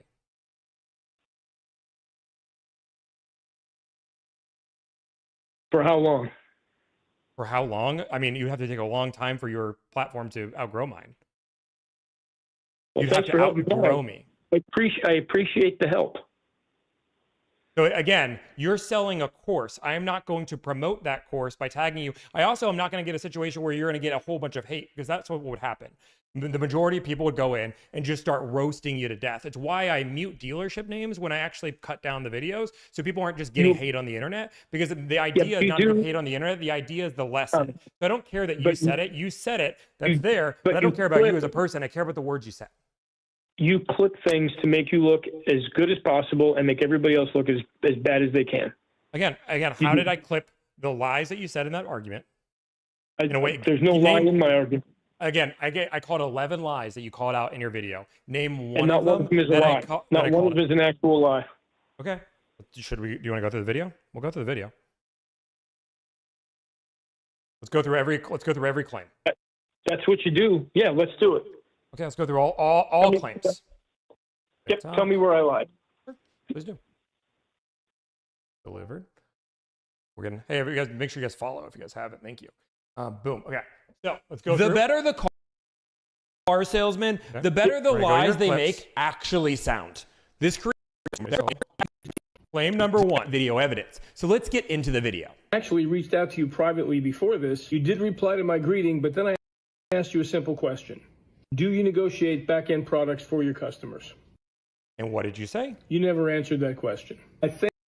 Again, your claim was that you messaged me saying, do I ever negotiate back-end products? Your text, your DM, hey, Tommy, since you've been in finance and now negotiate deals, do you ever negotiate back-end products into the deal for your customers? I would imagine, you use your words carefully, that was the text you were referring to. My next response, if clients request, we can negotiate the price. Yes. You said I didn't answer. Did I answer your question? No, you didn't answer my question. I said, do you negotiate back-end products into your deals? You said you negotiate the price if they ask. Nope. And then I said, do you recommend back-end products since you were in finance, and you did not respond? Again, not a lie. The claim you made was you asked me the question. Again, we don't have to do hypotheticals. This is real world. The real thing you said is you asked me the question, do you ever negotiate back-end products? And I never answered that question. You're now doing what you've been doing this entire argument, which is moving the goalpost. I did answer that question. I'm not trying to move the goalpost. And listen, maybe I'm old school and I should have gone back and looked at the exact words in there, but the premise is the same. I asked you, do you negotiate back-end products? You said price. I asked another question to follow up and you didn't respond. Do you ever negotiate back-end products? If the client requests, we can negotiate the price, yes. That is very clear that if somebody requests us to negotiate the warranty, we would negotiate. That answers the question. What was my next question? Awesome. Do you ever make recommendations? And what did you say? I didn't answer your DM. There you go. Okay. Exactly what I said. You answered my greeting, but you didn't answer my question. You danced around it. Let's go through your claim. Let's go back because this words matter. And you know remember? What? Maybe I should have been more specific. But you didn't respond. Remember, you didn't not maybe. Words matter. Let's go through the words to the video. They do, and you didn't answer. You have to have words for them to matter. I don't want to have to mute you, but I want to go through the claim again because you're saying that I danced around. Again, I want to go through it again. Privately before this, you did reply to my greeting, but then I asked you a simple question. Okay, go. Do you negotiate back-end products for your Do you negotiate the back-end products? And you said I didn't answer that question. Not I didn't answer the next question is do I recommend them to people? I also said you replied to my greeting, but not to the next question. So but yes, you I should understand have as a been more consumer, specific. you said that I ignored your DM. Tommy, you didn't answer my question. I said, do you negotiate back-end products, not prices, products. You danced around the question. You said, I negotiate the price if they ask. And then I said, do you recommend them? And you ghosted me because Do you you couldn't ever give me a negotiate real back-end honest product? answer. Could we not make Yeah, the argument that negotiate would be price? No, that's not what I asked you. I asked you if you negotiate the back-end products into your deals is what I specifically wanted If to know. the client request, we can But why should the negotiate. client have to ask? Why should they have to ask you? Why can't you make a Again, recommendation? Been in your the claim business, is that I these didn't people answer are- the question. If you would have made the these claim, people I asked him a question are- and he dodged it. That would have been These different. That people- would have been truthful, but you lied. Tommy, that's a stretch to call it a lie. Do you ever I negotiate did back-end say- products was the I- question you asked, and you said I left. I did not answer that. Did I say that you answered my greeting and not the next question? Again, I didn't even answer your greeting. I didn't say hi. No, you answered the first thing I asked you, but then I asked you to What was quantify the your first answer, thing you and asked you me? didn't answer. What was the You first didn't thing you answer asked the me? question. Do you negotiate back-end products into your deals? Not the price. And You again, negotiate the That's products before into the the- deals. That's what I asked you. You did reply to my greeting. but You're an then I asked you a advisor. simple These question. people are paying you Do you $1,000 to negotiate advise back-end them on products the for your car deal. customers? You And never back-end product are part of that car deal. So you should be making recommendations to them based on customer interviews, just like you did when you were in the finance office. Is why they I all have asked that negative question. EV. You I didn't tell answer them all it. this. Why would I make a recommendation on something that has negative? If somebody has 20 grand of negative equity, I might tell them, hey, you know what? Realistically, again, has negative EV, but this would be a smart investment. Like this would be something you do if you have 20 grand of negative, but we don't normally help people with 20 grand of negative equity. Like that's not our client base. But again, you said your words. Do you ever negotiate the back end products? And he ignored that question. Again, you could have said, he danced around it. You could have said, well, he said, if clients request, we negotiate the price, but he didn't say, again, I would consider the word when we negotiate something, we're negotiating the price. Like that's. Well, don't assume. And I'll give you that. You are correct. I give you that. I should have been more specific, but you did not answer my question. Will you answer it now? Do you make recommendations to people other than gap insurance? Again, I literally told you, I give them all the information. I literally tell them every product, let them know the expected ROI on it, and let them make a decision still what makes the dancing. most sense for them. And then I negotiate down to cost. Tommy, I can hear the tapping. You're still dancing. No. Literally, I'm telling you, interview I customers? do, Do you again, interview no, customers I and do find not out what they force need products and make on my clients. recommendations? No, I do not, Okay. I do not That's force the products. I answer. give them all the That's- information. That is the answer I was looking for. Okay, great. I don't force products on my client. Yeah, I'm proud of that. Not force, offer. No. Or I- recommend. Or recommend. God. You don't do I any of it. give them all the So information. your service, Tommy, your service is really based on purely, it's just convenience because you're not If saving them any somebody money. asks for a unless- recommendation, I'm going to do it, but I'm not going to let my bias decide That's what they have to somebody ask else's you. financial risk. Customers are They smart. They can shouldn't make have their to own ask decision. you. What's going to happen? You're in business 3 years, and you are skipping the finance part of the deal by not offering or not making a recommendation. And when people start having breakdowns and they don't have coverage, and they go, you know what? Why don't I have coverage? Well, because I skipped the finance office and I went through Tommy. And then some lawyer finds out that there's 30 people like this out there, and there's a class action lawsuit. So What are you gonna do? your claim is that I tell everybody all the information and let them make a decision. I am doing a disservice because I'm not. Again, I'm giving them all the information, literally everything, and saying you can make a decision. If you need any advice, let me know. And you're saying that I should then be giving recommendations. Like, how am I not literally giving them all? I am giving them more information than you are. How? You're not Because interviewing you them at all. You don't openly even know how they're admitted going to you use will the not car. tell everybody that warranties Don't have know how negative long EV they're if going it to doesn't keep make it. sense. You to don't them. know how many miles they're going to drive. You don't know anything. You're not I asking. know you're all of asking these the things. You customer do. interview. Yes, I do. Then how can We you do- not make a recommendation? Because it's not my job to assess risk. And again, when it comes down to it, no matter the coverage, they all have negative EV. The answer is still the same no matter how many miles they drive, everything along those lines. Every warranty has negative EV. And again, that's irrelevant. It is not, or again, if I tell a customer, hey, just so you know, this is negative EV, this is the con, this would be the pros, the cons, you make a decision what makes the most sense for you. That is literally what I do. I give customers information. If they have questions, by all means, ask me. Yeah. Do you say, hey, Tommy, tailor it? hey, Tommy, do what you would you do tailor in the- this situation? Do you tailor the cost of that coverage based on how they're going to use the vehicle? I get them down to cost every time. I mean, but are you pricing the actual warranty through the finance office? No, I'm getting rough estimates because I can get estimates in 2 seconds. Because I have people that are willing to tell me all these coverages and cost. So you're being transparent. You're being transparent on a rough estimate, not an actual.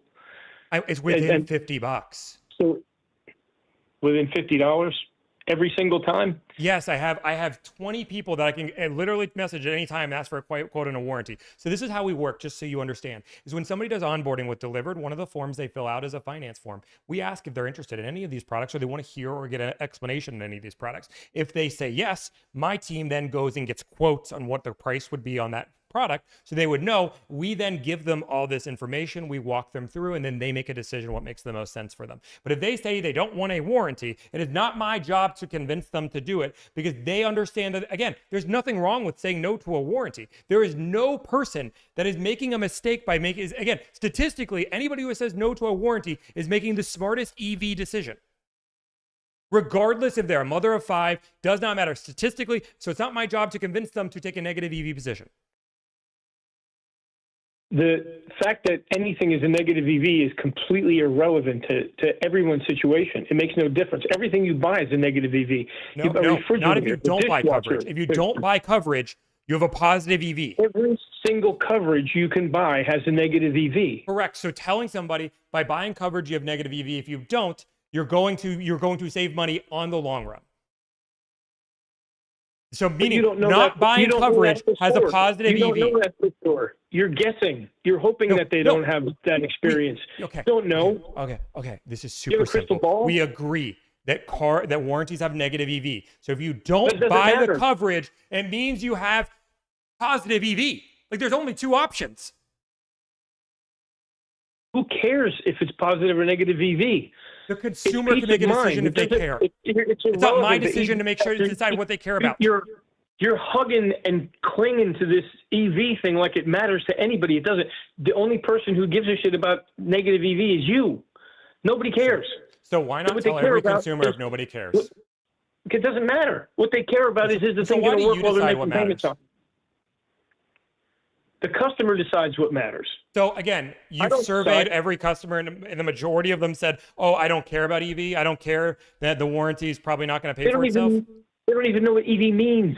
Expected value. Again, customers are smart. Again, I'm going to explain it it's super simple. If I spend $1,500 on a warranty, statistically, I will not get $1,500 worth of value back. That is what negative EV means. That is not rocket science. Customers are smart. They can understand that concept. So when you're selling the car and it costs $60,000, you tell them, listen, folks, this thing's not going to be worth $60,000. It's negative EV. If they hold on to it long enough, the best you could hope for is going to be worth $0 one day. Yeah, I've made plenty of videos saying the best thing to buy. Nobody needs to buy a car if they don't need a car. Yeah, nobody needs to buy a car. I don't convince I'm not selling anybody on buying a car. If you need a car, my service is there. But again, nobody needs. No, I'm not trying to convince people to buy cars. Tommy, I understand that. So what I'm saying to you is, if you're not making recommendations and helping people through the process, helping cover them if they need it, if you're not making those recommendations and later on they need it, you don't think one of them is going to come back on you and go, hey, why didn't you try harder? Why didn't you tell me this could happen? Why didn't you tell me this or that? You've got 3,000 customers a year now, and they're now just coming out of their factory warranties, and because you put yourself in a position as an advisor. But B, you put yourself in a position as an advisor where you're not giving people all the information they need to make a decision. Again, and I'm telling you that somebody's going to find you culpable. Again, but I gave them the information. That's the entire idea. Your argument is not tell them all the information because they don't need it. Again, if we're going to talk about a court of law, and again, lot law, maybe decide, if I give somebody all the information they need and they make a decision. But you're not giving them all the information. So again, if somebody buys your coverage and never use it, could they sue you because you didn't tell them that they probably wouldn't use it? You didn't tell them it had negative EV. They sue you or not, but I know for a fact that they try to sue dealers all the time. The dealers don't make the cars. Even Law, which does not like me and has made hate videos of me and says I would not be found culpable. Well, you know what? For your sake, I hope you're not. And then you probably have business insurance and you should with the blanket. All of the information. But I'm literally doing what you will not do. That's patently false. I'm giving them all the information. You will not tell them if they have negative EV because you said it's not important. It's not important. Again, I don't think it matters to I give anyone. them all the information regardless if I think it's important or not. I just give them everything. Everything. You get everything. I don't make that decision. You decide. Now, could you imagine in a lawsuit, in a world where a lawyer came in and said, well, somebody's giving all the information and the other person is deciding what's important, and that thing is actually kind of important. Like, do you really not think that your side, like you not giving the actual risk tolerance of the product and instead saying, well, you know what, like this car is expensive. If it you're going to, again, go through and tell them all the reasons on why they need coverage and not tell them any of the reasons why they don't. Here's the difference between me and you, Tommy. I don't know if the car they're buying is going to make it out of their payment period without breaking or not. Neither So one of us whether do. it's got a negative EV, a positive EV, makes no difference to anybody.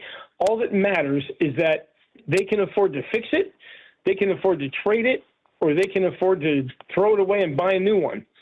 Or they can't, and they need coverage. That's all that matters.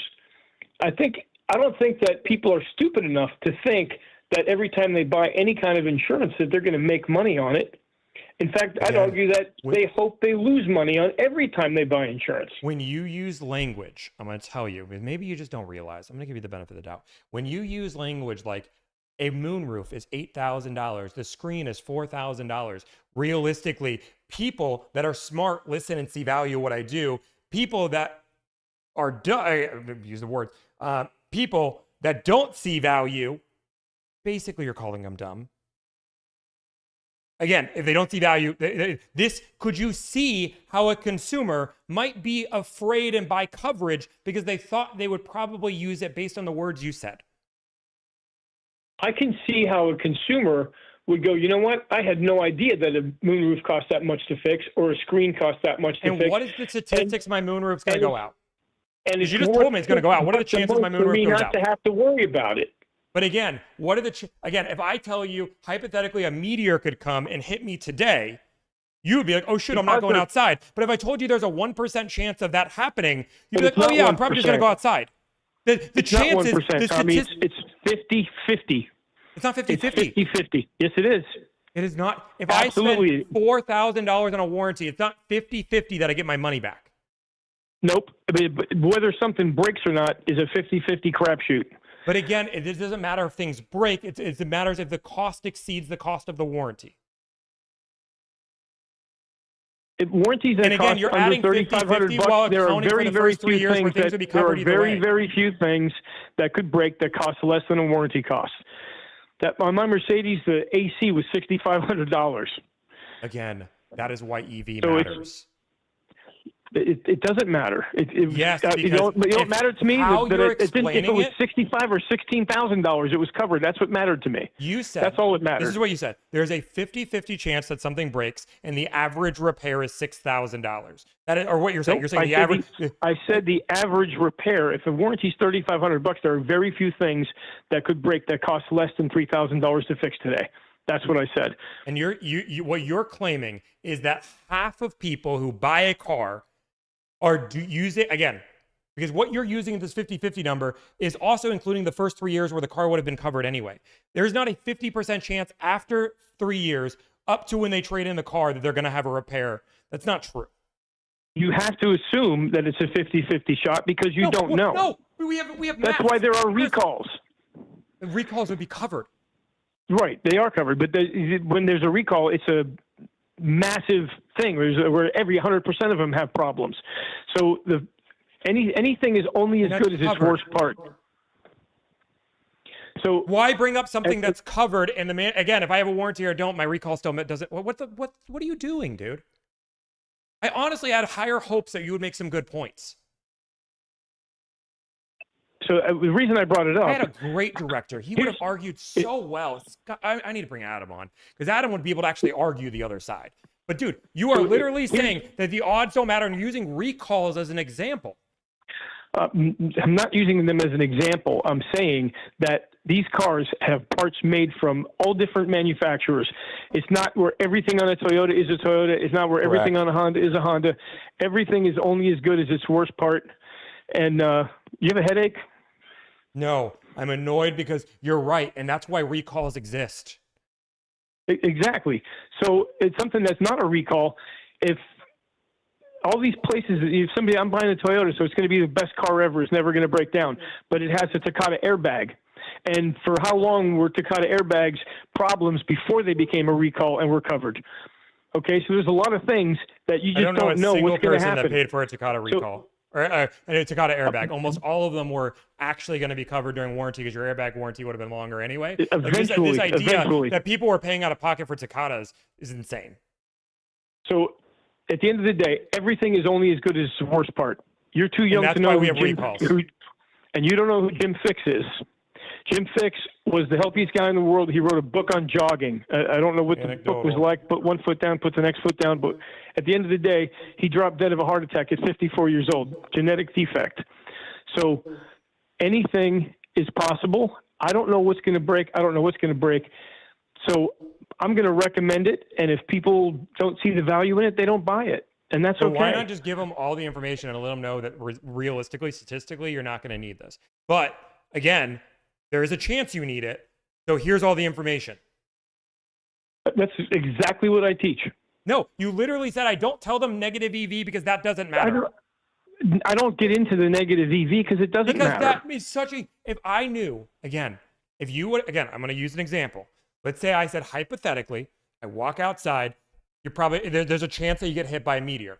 People are going to be looking for meteors every day. But again, when you were a kid, you probably were worried about sinking sand, quicksand. You're probably worried about it. Then you realize that sinking sand is like a 0.001% chance you're probably never going to run into it. But as I thought an adult, I'd have to run into quicksand so much more often than I would. But again, when we talk about the odds, if somebody would have said, oh no, when it comes down to quicksand, it's like you're probably never going to run into 0.01%. I wouldn't have been afraid my entire life that I was going to run into quicksand. Like this idea that the statistics matter. They do matter, and it's not 0.01%. Way more than that break. Have you been to a dealership recently? Look at where they fix the cars. Those dealers where they fix cars is backed up the length of the block half the time. The showroom's the smallest part of the dealership. 70% of the service department's revenue is generated by service contracts. That's who's paying the bill. So to tell people that for sure that 99% they're going to lose money, that's not being truthful. Did I ever say that? Did I ever say 99%? You said 0.01%, so that's a little more than 99. I said I'm saying statistics matter. I'm using a extreme example to show you that statistics matter. And again, they do matter. That is again. So if I say something is negative EV, it's not 50-50. Not 50-50, especially once you get to $4,000 for the warranty. The negative EV, again, your EV goes through the roof in such a negative way. It's the same as if you go to blackjack and you end up just splitting tens all the time. Like, again, you might win every once in a while, but you have negative EV. And negative EV doesn't matter. My Tesla, I paid $4,000 for tire and wheel, and it's a regulated product. That's what it costs. Again, this is the difference between me and you. I give the client all the information, including the information that I might not think is relevant, but I'm going to let them make that decision because they're smart people and they can make decisions on their own. You said I do the same. I just think that they're smart enough to know coming in that insurance is a bet you're hoping to lose all the time. And I don't think I need to go out of my way to point that out. So again, I think that's understood. And when someone asks me, well, isn't this car any good? Well, of course it is. It's the best car. You spend so much time with your salesman. Of course it's a great car. But you know what? It has a lot of stuff on it that you didn't ever have before. It has more stuff on it than the car you had that you're trading in. And those things are not cheap to fix. And that doesn't tell me that if the entire time you're talking about the hypothetical what if scenario that the car is going to have an $8,000 repair, $4,000 repair, $2,000. Again, you are using all those scenarios and not giving them any of the positives that may sway their decision to think that this is more common. With the salesman you used a point earlier. They have 3 hours, Tommy. 3 hours of the salesman telling them how great the car is. They need to understand that they're taking a risk. Doing the paperwork saying it's not. You telling them that it's a negative EV. And explaining what that is, because nobody knows. When you explain that to a customer,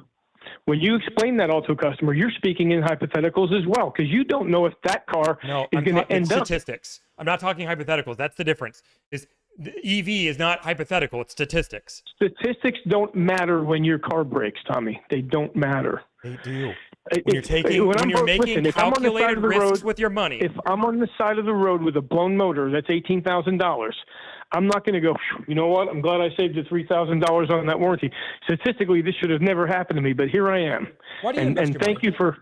Why, you said earlier that you should always finance, and instead you should just invest your money. Like, you should invest your money. Why invest your money? To make more money. Because how do we know you're going to make money? Like, that's pretty crazy. Like, what's the chances you actually make money?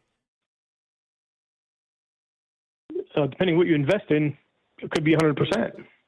So you're saying that the odds of making money by investing matter? It's more than just the odds. It's the strategy behind it, where you invest, if I invest in VTI, if I put my money into a CD, or I put my money in a high yield savings account, or I put my money in this, again, you invest your money because there's positive EV. It's not 100%, but there's positive EV, and that matters. And if I would go and say, hey, you know what, like, when it comes down to money, you probably shouldn't invest it because realistically the stock market crashes. There's no guarantees in the stock market. And, there's reality that things cost money. You'd rather have the money today. And I only talk about the negatives. You wouldn't know about the positives. But again, you care about the statistics because you know that statistically, if I put my money in the market, it's going to grow. That is how the math works. So if I know if I buy a warranty, I'm probably going to lose money. That statistic matters just like it does in investment, just like it does in everything else. Until it doesn't. No, it always matters when making a decision.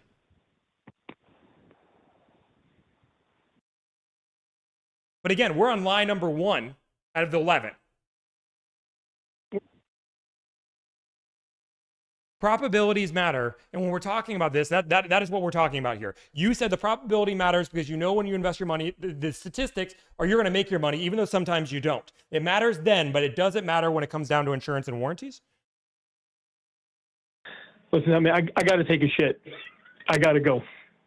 But please. Honestly, I really hope you put this on your page. I hope all of the people that were hating on me on your page. Send it to me. You said you were. Whoa. I remember you saying the exact words because I read your comments. You said, "Don't worry, I'll record it." Yeah, I didn't get a chance to. You didn't record this? Don't worry, it'll be a YouTube video. You can repost and share it on your page.